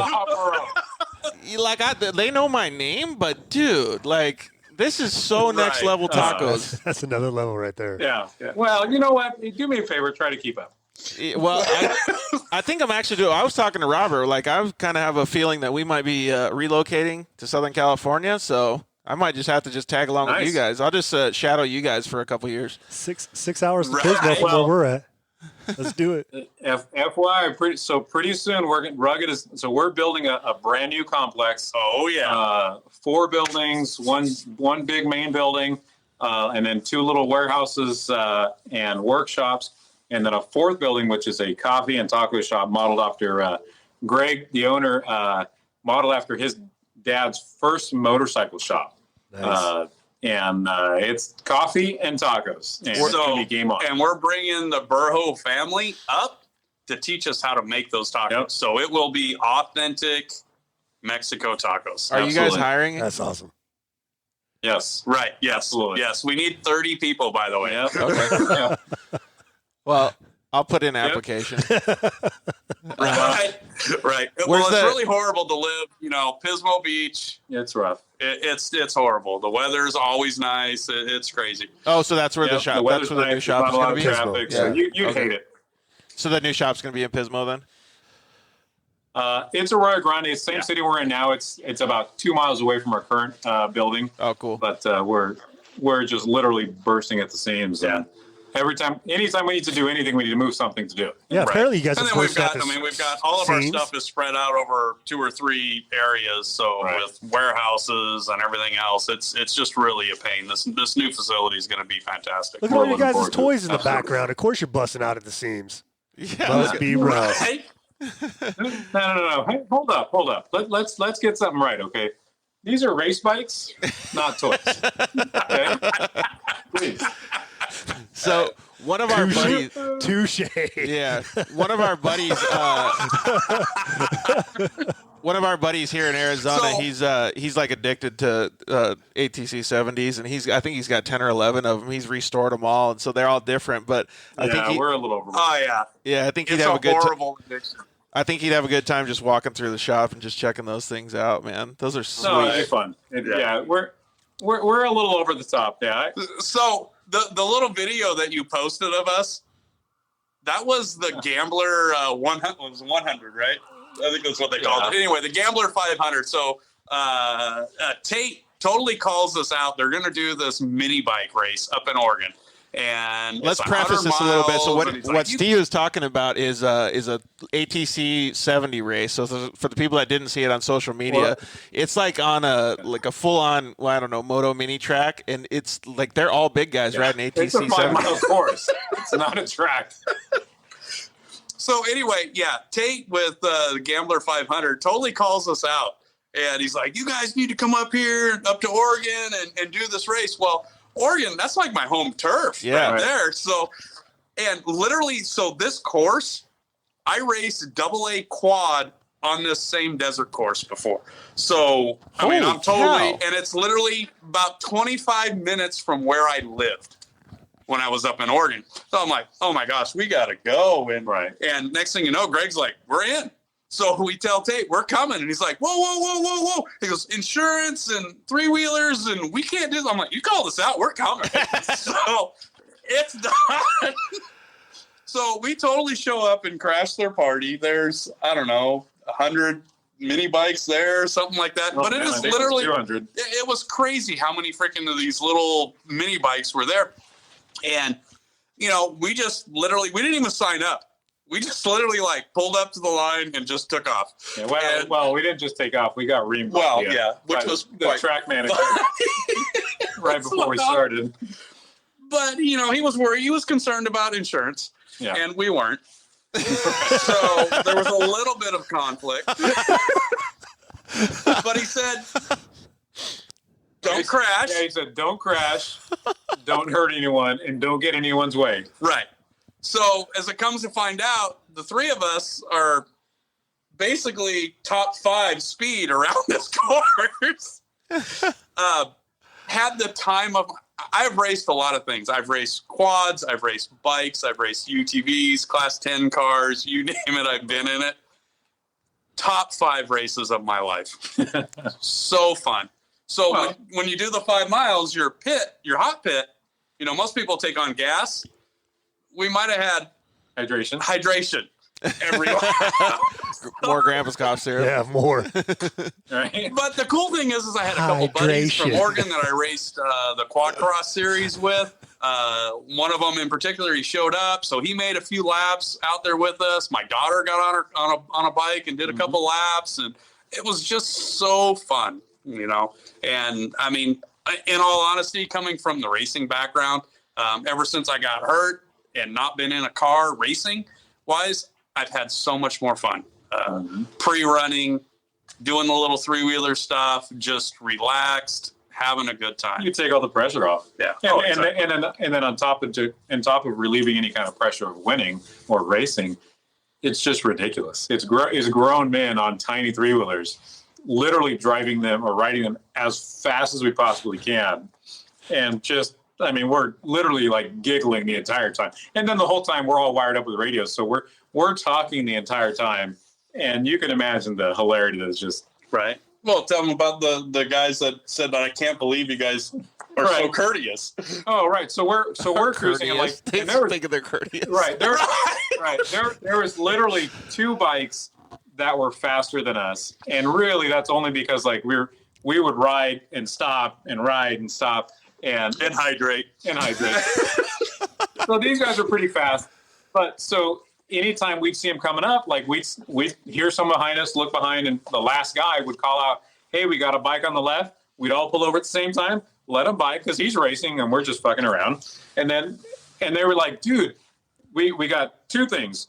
One, we can't believe how fast you guys are. Actually, there's 3 things. The first one was, oh my God, I can't believe you guys ride those death machines. Right? 2 was, we can't believe how fast you guys are. And then the 3rd was, you guys are so nice. Hey, you guys need more hydration too. Right, exactly. But no, it was just. Does that mean that the event's going to continue? We've been looking for a race to go to. We have been. And actually, David Uptain had called us out because he was going to do some sort of 3-wheeler thing at some... He was in Kentucky. Rags to Riches or some, I don't know, some big thing back where they drive through mud and all that stuff. And we were literally planning on flying out, taking the bikes, and go. Yeah, were planning to put our bikes on pallets with like pit boxes and like chase stuff and shipping them to Kentucky, but we just ran out of or maybe clearer heads kind of prevailed. But that seems anyway, like a lot of effort for seriously. seems like a lot of effort for some mini death machines in the mud. It is. You shut your mouth. But I want to job at Rugged. it's just, in all honesty, it's a great way to blow off steam. Exactly. You know? Well, and that's what it comes down to. There's literally a million other things we should be doing, but at the end of the day, that's our therapy. Like, and we've got all kinds of fun cars at work. We've got the marketing, the off-road builds, and the Razors, and the new Kawasaki and Honda, and we've got pre-runners and all that stuff. But at the end of the day, it's just like it's so simple that it's therapy for us, and that's how we kind of just reset, go out and have a good time on something ridiculous that has zero pressure. Yep. And it's just fun. Well, Camp Razor is a prime example. We showed up 2 years ago, and we probably had, in custom builds, probably $300,000 in freaking UTVs sitting there. And we literally rode our three-wheelers that we paid $900 for Non-stop. the whole time. I think I saw a VIP out there. Easy. Yeah, I think I saw a VIP guy out there named Chuck Beaver. Did you guys know him? Chuck Beaver. Name sounds familiar. It does. AKA Jeremy Merrill. Oh, Merrill? Oh, well, he's always got a wig on or something, you know. That's Chuck.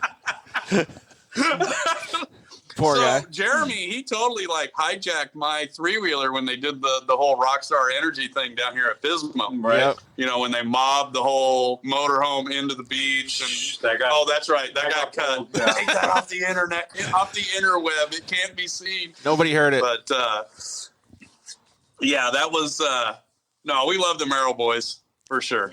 For sure. And I've known them for a long time with racing UTVs and everything else. So, no, well, you guys know it's a small world when it comes to racing off road for sure. Yeah, it goes back to that whole camaraderie thing. Those guys mentored me a lot and got me into the whole side by side thing. That's why. how I met That's you. why you are the way you are. Is that what you're saying? What? Yeah, that's how Robert and I met. That's how I met. A lot of guys in the industry, and it was really cool to have those guys. Kind of at least lead me in the right direction. I may not have made a couple of my own decisions along the way, but Right. A few bad turns but here and there. That's okay. They make bad turns too. It's fine. So, is there really any chance of some sort of three-wheeler thing going on? Because I kind of have a feeling that those types of things are going to be more prominent in the future. Oh man, Coming back big we're time. constantly scanning. We're just we're trying hard right now to make time for that kind of stuff, because it's at the end of the day, again, that's our reset. And every time a little three-wheeler race pops up or something, we're just all over it. We're like, we got to do this. And so there's we've got our eyes on some stuff. Yeah, Sweet. absolutely. It's not three-wheeler. It's not three-wheelers and tacos, but Robert and I have been talking about it, and I've been talking about it with some of my other friends. But in September of next year, we're going to do an off-road across America. We're going to go from, up in Steve neck of the woods, and we're going to go from Oregon all the way down to South Carolina on the Trans-America Trail. We're going to obviously on three-wheelers, I hope. Yeah, all on three-wheelers. We're going to take side-by-sides, dual sports. We're all going to ride little zingers, the little three-wheel zingers, two-strokes. Yes. Why zinger? That's where it's at. But the reason I bring it up is because I think it's going to be pretty fun. I think everybody will need communications and stuff, and it'll be a pretty cool little deal, too. So I love events like what you're talking about, three-wheelers. So are you doing it in UTVs, or what are you doing it in?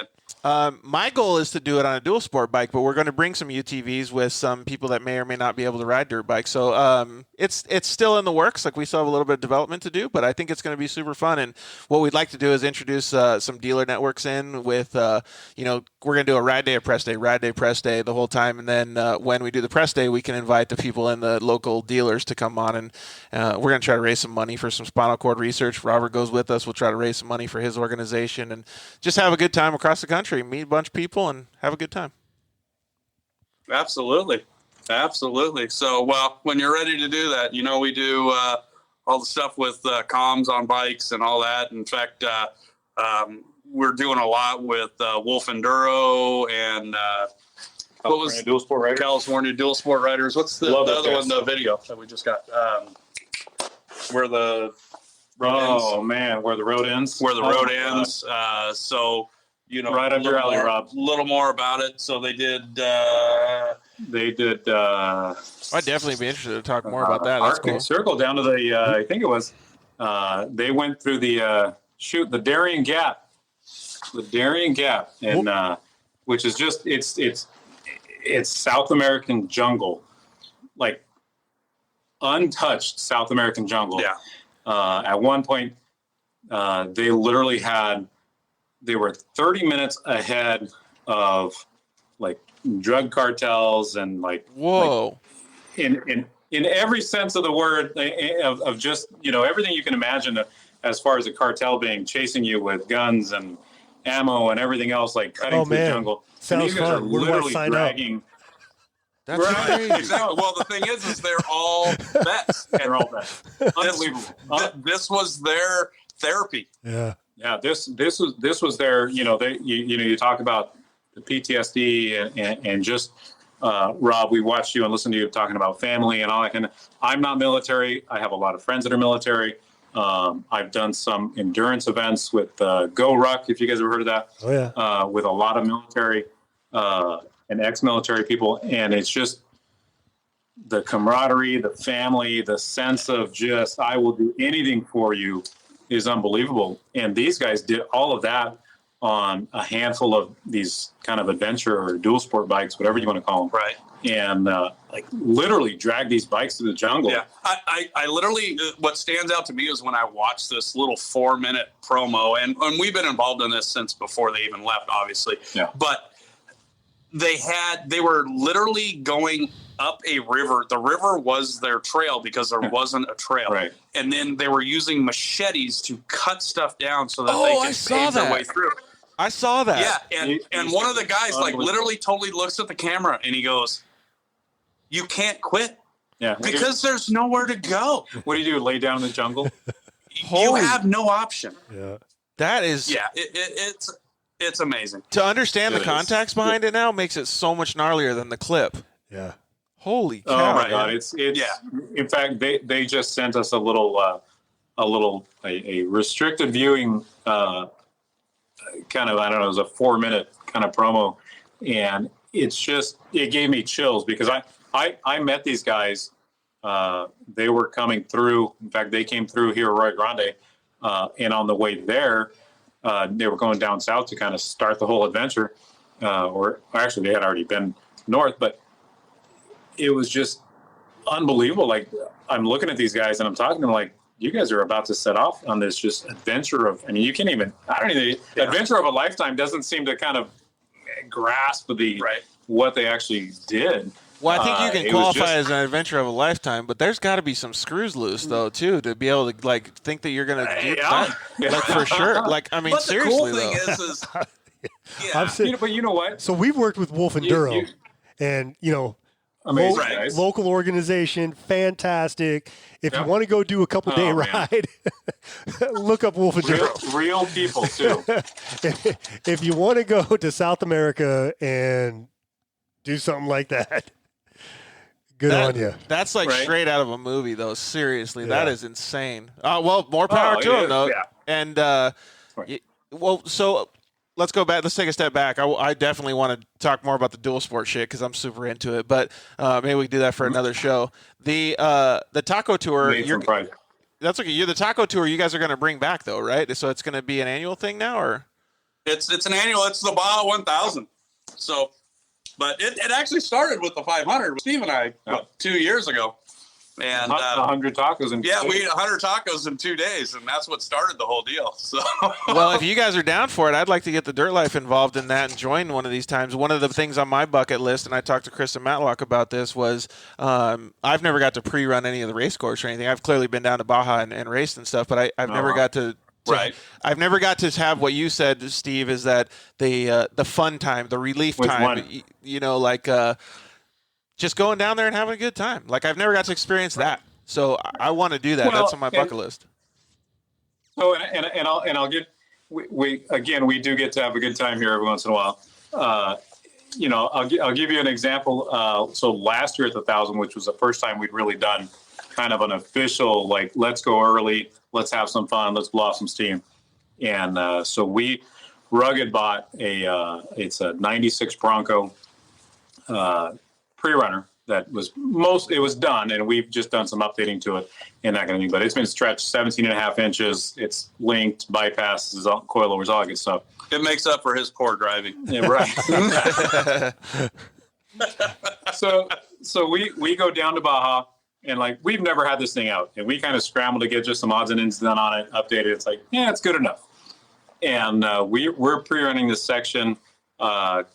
We had done, the 1,000 ran the opposite way that it went this year.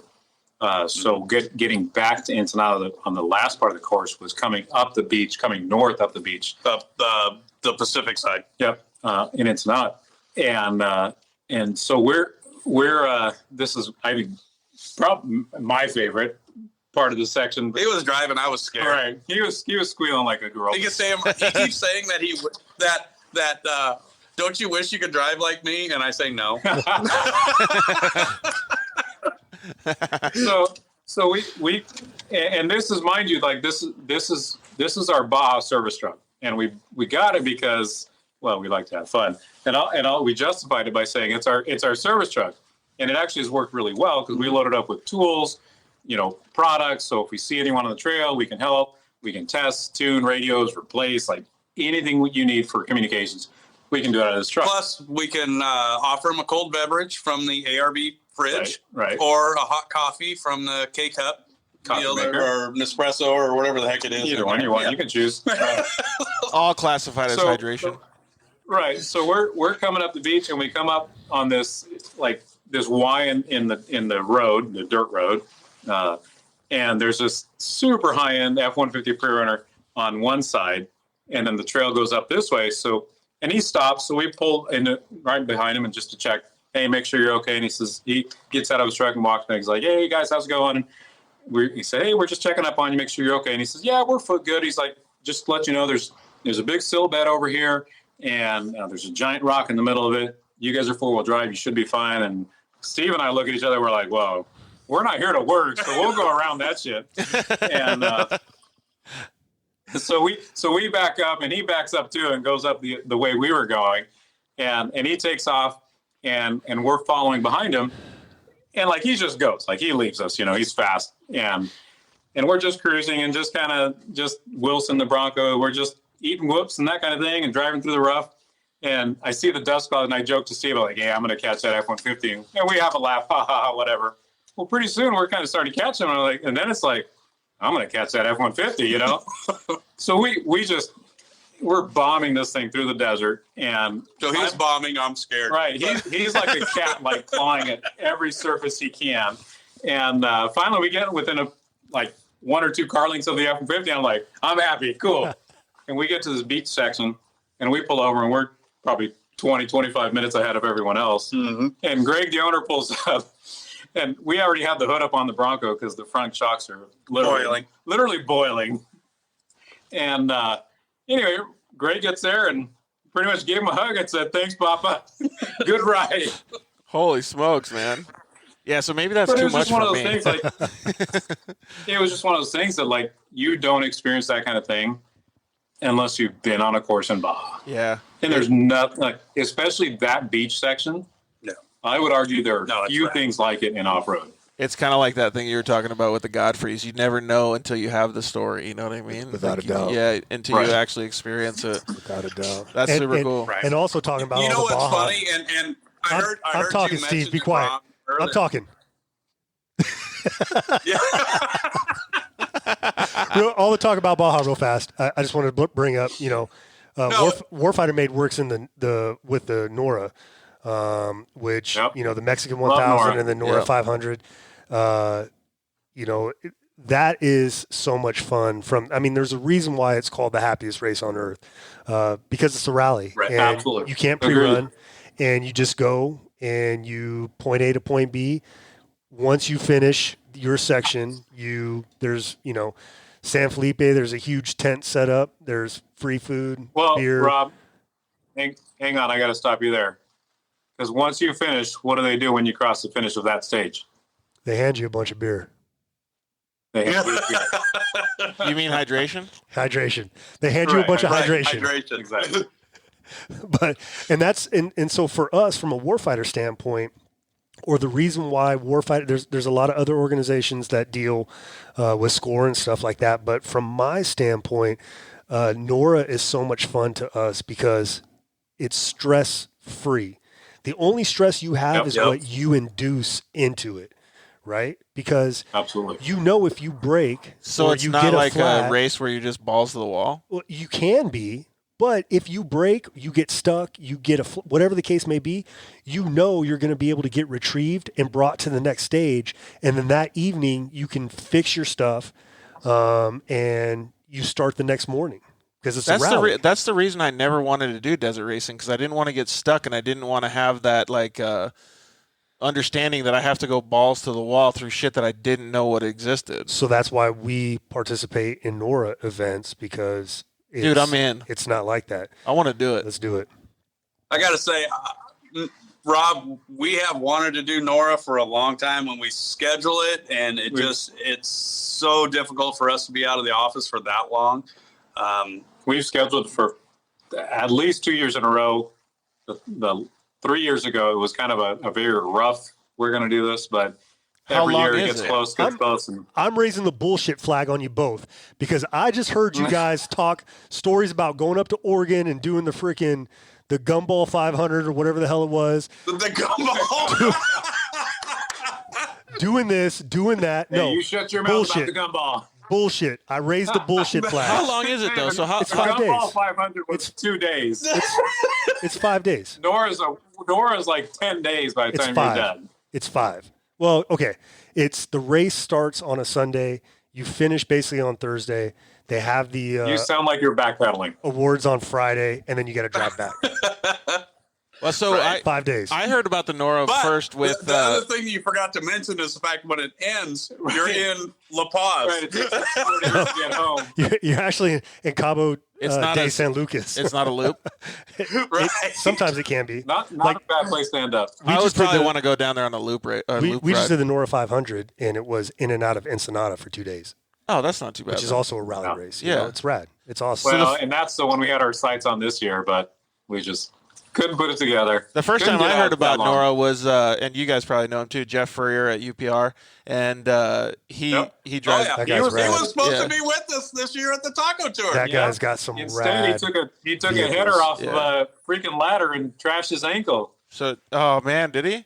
So Jeff's one of my good buddies. Jeff's one of my good buddies because I live in the same town as him, so I see him all the time. But he's always told me that race was a fun race, but he didn't tell me it was. It's a rally. I guess lax race. Lax race. I would love to do that. Yep. It's a rally, especially in the position I am now, where being fucked up and kind of trying to get back into things. I think it would be a perfect transition. Right. Absolutely. Stan, that'd be cool. Yeah. All right, so now you guys got to go. We all got to do it. Well, we do. No excuses. Yep. Our whole goal to do NORA is not necessarily to go to race, but to go to support. So literally, like, if somebody stops, somebody needs a hand with anything, whether they're stuck, broke, whatever, for us to stop, help them out, and get moving. Yeah. So, and that was the plan this year. We're gonna take the Bronco, and we're gonna take the Elf, Greg's Class 11 trophy truck, or Trophy 11 as they call it, right? And just however much of the Class 11 can be a trophy, trophy. But it's just tough. The reddest class out there. There's always next year. Well, hopefully you guys can make it out there. What's your guys' plans for 2020? To be more efficient. We do a lot of events. Maybe sleep a little more? Right. I don't know. So currently, I don't know if you know this, currently Rugged does about 90 events a year. There's only 52 weekends in a year. I don't know if you guys know that. Yeah, you are correct. That's the standard. Yes. You are correct. So we do a lot of stuff, and not just on the road. We've got, obviously new products. We've got a brand new complex going in. Heck, we're going to need to hire baristas and taco makers. Or we're just going to retire from the communications. Right. I was going to be a barista. He's going to be the, King Taco. He's got the name, the Gonzalez name. So.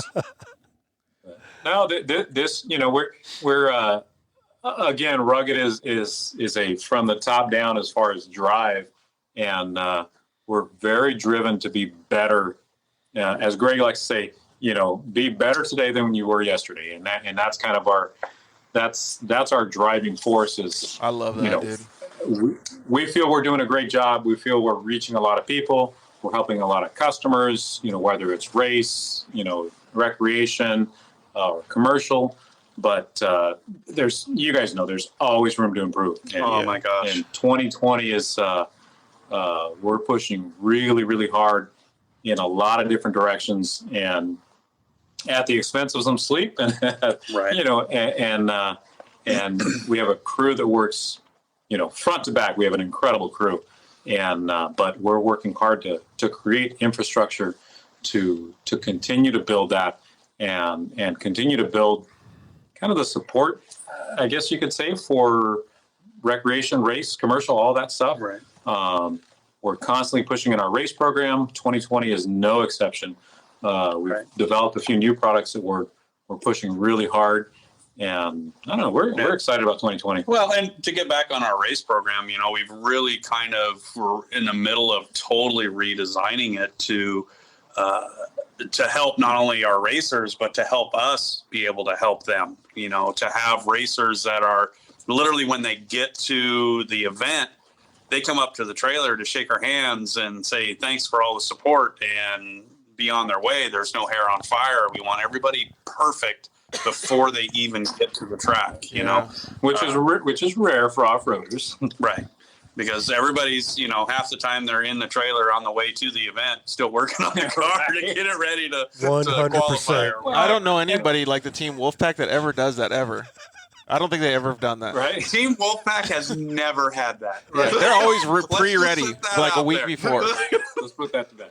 No, but we get it. We really get it. Again, we're enthusiasts, and we like to play off-road. We like to go have fun. That's our recreation as well. We don't just work in the industry. It seems crazy, but, we work off-road every single day. And then on the weekends, we want to go play off-road. Mm-hmm. But you get down to it, that's our therapy. And we get it. All these people that are racing off-road, they're not racing off-road because they're making money, because let's face it, virtually nobody makes money in off-road. But these guys spend a lot of money and work really hard to go race off-road because that's their therapy. That's their passion. But absolutely, they don't always have the time to dial everything in, to get everything ready, and we understand that. So 2020 is our big push in the race market, at least, is how do we help people get that stuff dialed before they get to the course? Right. Before they get to Mexico, before they get to Laughlin, wherever you're racing. We want you guys to do it ahead of time so you can have a good race. And you want to do it while they're having a good time. And this goes right, and this goes from the the $1 million trophy truck to the grassroots racer that just bought a Razor and threw a cage on it and wants to go to the local event in town. It doesn't matter who you are. We want to make sure you're perfect. Yep. Well, and newsflash, that grassroots guy that just bought a car and just put his system in, he typically has the exact same problems that a $1 million trophy truck has. Yeah, and it's all very similar stuff. And our effort this year for the race program is focusing on how do we get you dialed before the race. Yep. I'm glad that you guys we've got have a lot of new products that are race driven. They're we've got a new anything you can tell us coax about? table. What's that? Any of the new products that you can share with us today? We just launched. Well, actually, we haven't even launched. We have a brand new antenna. So right now, we're going to piss off our marketing team. Right? Yeah, we've done this. I don't know, 8, 10, 12 times. But anyway, this year. So basically, what you're saying is the first time you're ever going to talk about it. Right. No, but you know what? Again, we learn a lot in desert racing. Off-road is just it is the worst environment for just about. I can't think of one product that it's a good environment for, as far as, a product lasting through any kind of activity. But it's an excellent test bed, and we learn a lot in desert racing. We learn a lot in, and not just desert. We have people trashing antennas in this particular case in every environment, whether it's, out in the desert, middle of Baja, or in the woods. When I loaded up the trailer at the UTV World Championship, dude, oh my God, exactly. Slams the door, the rear door. Oh, they hit all the lights on the way in. Yeah, your antenna failed. No, you smashed it. But you know what? So we take all those things and we learn from it. And we're not going to get off-roaders to be any nicer to components. So let's figure out how to make it last in that environment. And the result of that is our new Go Further antenna, and it's been redesigned from the ground up, from all the little windings and stuff and fancy parts on the inside to the way it's assembled, the materials we're using. It's all made for off-road, and that's what drives us. We see an issue, we want to fix it. We don't see an issue and just think, well, you're just hard on the equipment. No. You're always going to be hard on the equipment, so let's figure out how to make a change. We don't stand still. I guess that's kind of the point. Right. It's just constantly evolving, and then all of those race products that are now next year are going to be the consumer products, and we'll be working on more stuff that's race driven. It's just how it evolves. That's kind of where the race market. It's a great test bed, I guess. Yeah. Well, and we trickle that stuff down pretty fast. So if we see that something's working in desert racing, we have a lot of teams that we work with in off-road, and, we'll try new things with them. If it works, we don't sit back and say, well, that works for the race market, but, the recreational guy can use this other stuff. We move that into our recreation stuff really quickly, because when your equipment lasts, everyone's happier. So yeah, 100%. And when it performs better, if say we have an antenna that performs better than another one, why would we want to put one that doesn't perform as well? It just doesn't make any sense. Yeah, exactly. Mm-hmm. I agree with that 100%. Well, I'm glad to hear you guys are doing that, and I like the fact that you guys are doing it in a, on a daily basis. It's not a relaxed environment for you guys, but you're showing that you care, and you have a relaxed environment when you go down to Baja, and you're helping people, and you're doing these things in a manner that's fun. And a lot of people don't get that these days. With the advent of social media and stuff, those things are so much better when they're done in a good environment like that. I love it. All right, so talking about having fun, I got the surprise for all three of you guys. So I got some rapid fire questions. I'm going to ask Bechard first, Gonzalez, and then Robert. So, what's your favorite movie? My favorite movie? Dust to Glory. Always has been. Has been since it came out. All right. Gonzalez, what's your favorite movie? My favorite movie? Shoot. I don't know, Dust to Glory too, because it's got a lot of rugged in it. All right. Robert, what's your favorite movie? I don't know. That was a cop-out, right? That was a cop-out. 300. Next. Ooh, 300 is pretty cool. I just watched 6 Underground yesterday, so it bypassed my Beautiful Mind being my favorite movie. 6 Underground, boys, you got to check it out. It's that new Michael Bay movie with Ryan Reynolds. It's so sweet. Nice. I'll check it out. I think I know the answer to this one. Favorite food? Favorite food? Steve Square. Taco. All right, Gonzalez, same question. We're just going to keep going. Same question, all three. You know what? Favorite food. So I'm a big fan. My kids ask me all the time, "What's your favorite this? What's your favorite that?" I'm like, it depends on the mood. Sometimes tacos. It's the Al Pastor at Baja Burro, the Steve Square, and you're looking for a big hearty meal. Oh, it's glorious. Blanton, what's your favorite food? I would say I'm kind of in the same boat. Like, it depends, but like if it was the last thing or if the only thing that I could eat for a really long time, I'd say probably like bacon and eggs. Oh, you're going bacon and eggs. You're a breakfast dude, huh? Yeah. Nice. Well, little breakfast. Anything bacon. Anything bacon. Or everybody already knows. Everybody already knows mine's. Everybody already knows mine is. Sorry. That's okay. Everybody already knows mine's tacos. So I'm going to go ahead and answer the next one. Favorite soda? Mine's Diet Orange Crush. So favorite soda, Bechard? Just got to be Pepsi then, or Mexican Coke, but they don't get it here. Favorite soda? I'm gonna call it double Pendleton with ginger ale and a twist of lime. Ooh, there you go. All right, so he threw us for a loop. I don't drink soda, so anything that I can mix with freaking hydration. All right, well, how about the I don't drink sodas either, but if you're gonna hydrate, I just introduced Robert to the White Man Margarita today with Diet Mountain Dew and Patron. So Patron and Diet Mountain Dew. It's unbelievable if you guys Nice. haven't tried it yet. So try a Steve Squared with the White Man's Margarita. All right, what's your guys' most memorable race or event? My favorite race or event, it's got to be the 1,000 for me. I'll jump in on this one. So 1,000 is awesome. But if you just kind of encompass events in general, Bechard and I did this event. This would have been 4 years ago. No. Last year was the first year we didn't do it since Bechard started. Mormon Lake. And there's a UTV rally in Mormon Lake in Arizona that is just like unbelievable in so many ways. And part of it is the promoter's awesome. Andy Myers does an incredible job of putting on this event.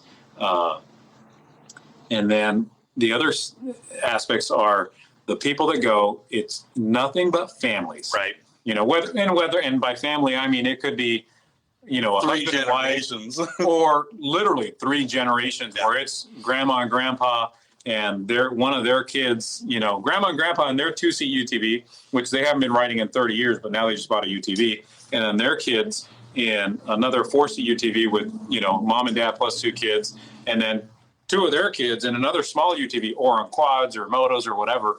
This sounds like fun. And then it's unbelievable. And then on top of that, the trails there. It's beautiful. Oh my God! This was in Flagstaff, so just outside of Flagstaff, up at Mormon Lake. Yeah. So you're at 7,000 feet in elevation. There's elk everywhere. It's really weird because there's tons of trees, like pine trees, but there's like almost no undergrowth. So it's like park-like setting everywhere you go. It looks like it's maintained. It's and the trails are quite fast. They are quite fun. Quite fun. That's where we started the whole geocache. Yeah, that's right. Shoot, I forgot about that. We did. We started this thing. We decided at that event. We went out after hours. We closed the trailer at 9, 10, whatever o'clock at night, and we decided we'd go out to ride and hide radios. So we would hide radios out in the forest. That's fun. And then we come back to the trailer. I remember that on social media. And we'd post up coordinates and tell people, go fish, you know. And we thought it was just like, just a handful of people will like it. And we literally had people waiting at the trailer. And mind you, we get there early. Like we get there at like 6:30 in the morning, and it doesn't. And Vendor Road isn't open till 9, 10 o'clock. Right. We literally had people waiting at the trailer for us to post coordinates and sprinting to their cars to go find them. Yeah, it was their adventure for the day. They would have their whole family. There'd be 2 or 3 side-by-sides or whatever. Way to disrupt the whole event, dude. To try to find these radios. Take it over. Yeah, way to take over and disrupt the whole event, bros. It was so well. What was funny is one of the nights we're bombing along, and I'm doing probably 65, 70 in the car, and all of a sudden I see this flash of light and just a hand go like that. I'm like, what the hell? He goes, I just tossed the radio and took a picture of the GPS in the process, which was the hardest one for people to find, but they found it. Right. That's pretty cool. So Do you have a favorite event, Robert? That's crazy. Do you have a favorite event or race? Favorite event? So when I was a kid, my dad used to take me drag racing at Sears Point, Infineon, Sonoma County Raceway, whatever it's called now. And 4 years old, sitting passenger in a V8 Vega that he built, running 11-second quarter miles, and but like off-road type stuff. I mean, from the adrenaline therapy that we do at Glen Helen with the Lucas Oil Regionals and specifically the NORA, the 1000. The very first year we ever went to the NORA, we took a broken machine down there and we pushed it over first we got towed over the start line to start the event, and then every morning since we pushed it over the start line until we pushed it over the finish line, 4 days later or whatever. Fucking the case was. man. I remember that, Rob. That was awesome. And that was all based off the fact that, hey, we're effing vets, just because something happens, like you said, never give up. We didn't give up, and we actually went down there, and there was 16 of us down there with 2 vehicles, and those of us in Team Broken Flyer, we had the time of our lives, even though we didn't physically get to drive. It was still fun as can be. Yep, there go you with that story again, like the Godfrey said. And then we went back the next year and won it in our class, and then we got to a buddy, Danny, and I got invited to drive a Class 11 last year's 1000, which is undescribable.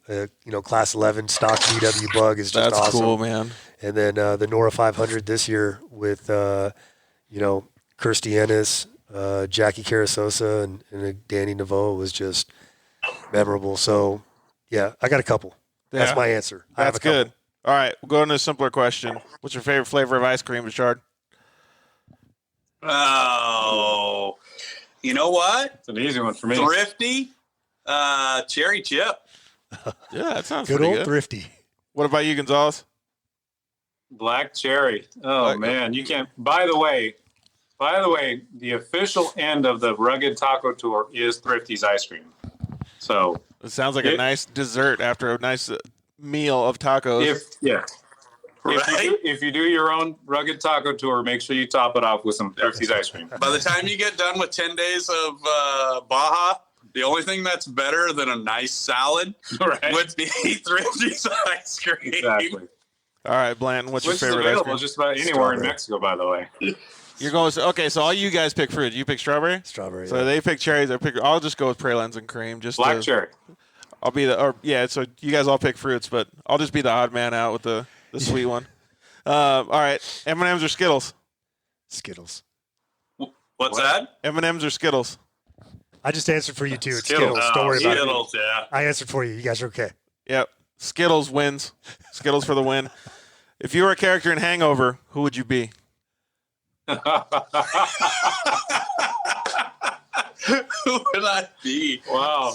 Don't forget, you can pick Mike Tyson. You can. He's in Hague. You can pick Mike Tyson. Actually, yeah, that's just fun. I don't even know. I'm going with Alan. I'm going with Alan. I like Alan. When he's like filling up with gas, he's like, "Don't even look at it. Just walk away. Just walk away." I'll hit an old man. So, all right, Bechard, who are you in The Hangover? I'm going to say the little Asian guy. That's pretty accurate, actually. All right, Gonzalez, who are you? I don't even know. Who am I? You guys tell me. Who am I? You can be the guy that gets his Rob, tooth pulled. Who am I? I don't remember what his name is, but the guy that gets his tooth pulled. That guy's fucked up. All right, who are you going to be, Rob? Gonzalez, you're the hot chick that gets married. Oh yeah. I'm the groom that ends up spending all day on the roof of on the rooftop. Yeah. Right? So I always miss out on all the fun. All right. Well, should I cut my hand open? We can all be blood brothers right now, then, or what? I'm a wolf pack of one. Right. All right. Who's your favorite racer? And you have to pick one. You can't do more than one. My favorite racer? It could be Lewis Hamilton. It could be Jeremy McGrath. It could be Chris and Matt. Whoever you want. I'll go first. Go ahead. I got one that pops into mind, and Bechard will totally see where I'm coming from on this. So, Abdali Lopez. Yeah. Good dude. I don't know if any of you guys know him. Yep. But his commitment to family, and not just his, like that family. So we've known them for a while now. I'd say the first time we really spent some time with them was at a race in Lake Elsinore, actually. Mm-hmm. And Abdali was racing, and this was an SST race. Oh, cool. And so he's down there racing, and that he's funny because he's super, super quiet, super mellow, but the guy drives the wheels off of freaking anything. And he literally checker flag, won the heat, got out of the truck, left it in the course, just like literally won the race, got out of the truck, and so skip the whole I won interview, everything, all that stuff. And like Bechard and I are still hanging out in the bleachers. We're like, yeah, watching the race, woohoo! And suddenly he's sitting next to us with his family. We're like, holy crap! And like all he wanted to do. Chill? I'm Betty sneaky. He did. He jumped over the gate and over the fence and up into the stands and was hugging his family. Yep. And that entire family is just like that. They're, it's amazing how dedicated they are to each other. And like, you can tell, like, the ties there are just unbelievable. But they race as a family. Like, everyone in that family races, from mom, dad, all the kids. Everyone is in racing. Abdali's wife races, his mom, his sister, his brother. It's crazy. And it's just, they're kind of living that dream. And they don't, and it's not in the sense that, like, man, they've got mega dollars and they're just doing all this race. They do it because they love it. Yeah, that's awesome. And even the dad has said, I talked to the dad, Juan Carlos says, he was telling me one time, he's like, there's been a couple times where he's just over it. Anyone that races know, like, you literally just, you might as well just pour buckets of money into the storm drain, and if you want to be a millionaire racing, you start with $2 million. Yeah. Right. Yeah, exactly. And he says there's been a couple times where he gets to the point where he's just done, and he's just like, the heartache, and just, you work your ass off all day long, all week long, and weekends and nights and all this stuff to go racing, and then you go, and the simplest thing takes you out of the race. And then he told me one time, he said my wife told me, she says, so what's the deal? And he's like, I'm just kind of over it, and they've got this shop full of race cars, and she says, well, either sell the race cars or use them. She's like, I'm not going to have a bunch of cars in the garage that aren't being used. And she's like, let's go racing. And he said, it was invigorating for me. He says, game on. And they're just an awesome family. So that goes right back to this. I don't understand half of what they say most of the time, but I absolutely love it. He just doesn't have a good time. That's like exactly what we've been talking about, like the camaraderie thing, like that whole, like, love what you do and appreciate it. That's fucking awesome. And when you get your family involved, absolutely, makes it that much better. Like you and your dad. Aside from the Lopez family or whatever, honestly, in the States and everything, I've got to say Dustin Jones and the S3 crew. Sure. For sure. So humble, polite. Every time I talk to, I've known those guys for a long time. I partnered with them on my X3. But I cannot believe the amount of appreciation that they get. And Dustin told me something once when we were at the Can-Am dealer show together. We spent a lot of time together. And he told me, he says, you know what, Mr. Steve? He says, I want to make sure when anybody comes up to me, he says, I don't care if they're 3 years old or they're 83 years old. He says, I am going to give them my undivided attention for however long it takes. That has stuck with me. Yep. I know another dude that does just that. The kind of guy he is. Yep. Well, and it's the kind of people that inspire us, and Steve, I remember as soon as he got off the phone with him, he told me that, and it's the kind of thing that inspires us. It's a good reminder because, hey, we all get wrapped up in our own thing and we all think we're really busy and all that kind of thing. And it's really easy to take something for granted or take a person for granted. And people like that are a great reminder of what's important, Yeah. And Dustin absolutely. is, next level, just, it's I would agree with that for sure. Yeah. You got a favorite? And that's that whole team too, though. I mean, Dustin, everyone, but it's all of them. It's the whole Mr. Mal and that whole team. I love them to death. I'll do anything for them. Yeah, You got a favorite, Blanton? Yeah, I got a favorite. It's old school, but to caveat off of what Bechard was saying about Dustin. There's definitely some racers out there that. No matter what we're doing, I've witnessed them, whether it's myself or other warfighters. If they see that Warfighter Made logo, whatever they're doing, they'll stop and they'll go talk to that vet. Dustin is definitely one of them. Rob Mack is one. Yep. RJ Anderson. Yep. I saw RJ Anderson one day. I was introducing him to a bunch of vets, and one of his guys came up to him and was like, "Hey, you got to get in your car. You got to be out there." And all of a sudden, RJ's like, "Whoa. I'm talking to the warfighters." Yeah. Right. And it just totally shut the whole thing down.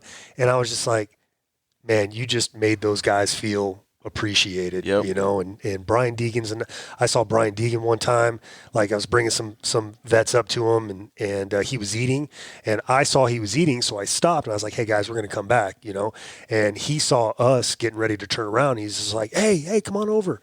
And, you know, took that 5 minutes just to say what's up, a couple photos. So that's awesome. But, you know, going back old school, and then of course I got the youth racers, Caden Danbury, Jacob Peter, Casey Sims. I got. You realize you're naming off all these rugged radios drivers, too, right? Well, I mean, because you guys keep good stock. Matty Wedeking.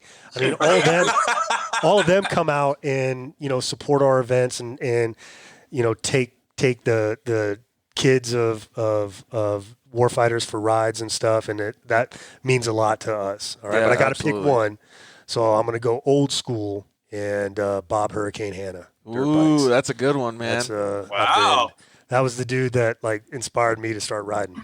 That was a super good one. So, all right, well, we know you guys are into trucks, so we got two more questions. But we know you guys are into trucks and off-roading and stuff. But if you could pick any other form of racing to try, I'm a huge F1 fan, so that's my answer.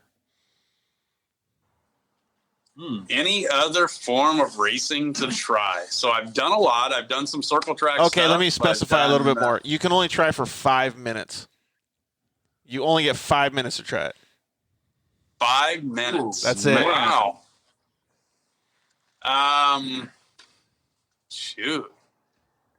Man, that's not even enough time to learn. Okay, fine. Then you guys are just going to go soapbox racing. You guys are going to do that Red Bull thing where you fly off the pier. Dude, I love that. Well, here's the deal. I love that. I would do we that. can make anything fun. Right. With some Wow, refreshments. something I've never done. Some hydration. Honestly, you know what? I've done a little bit of this, but not enough. If I had the opportunity to do a full-on rally car, I would totally be down with that. That'd be cool. Yeah. What about you, You know, Gonzalez?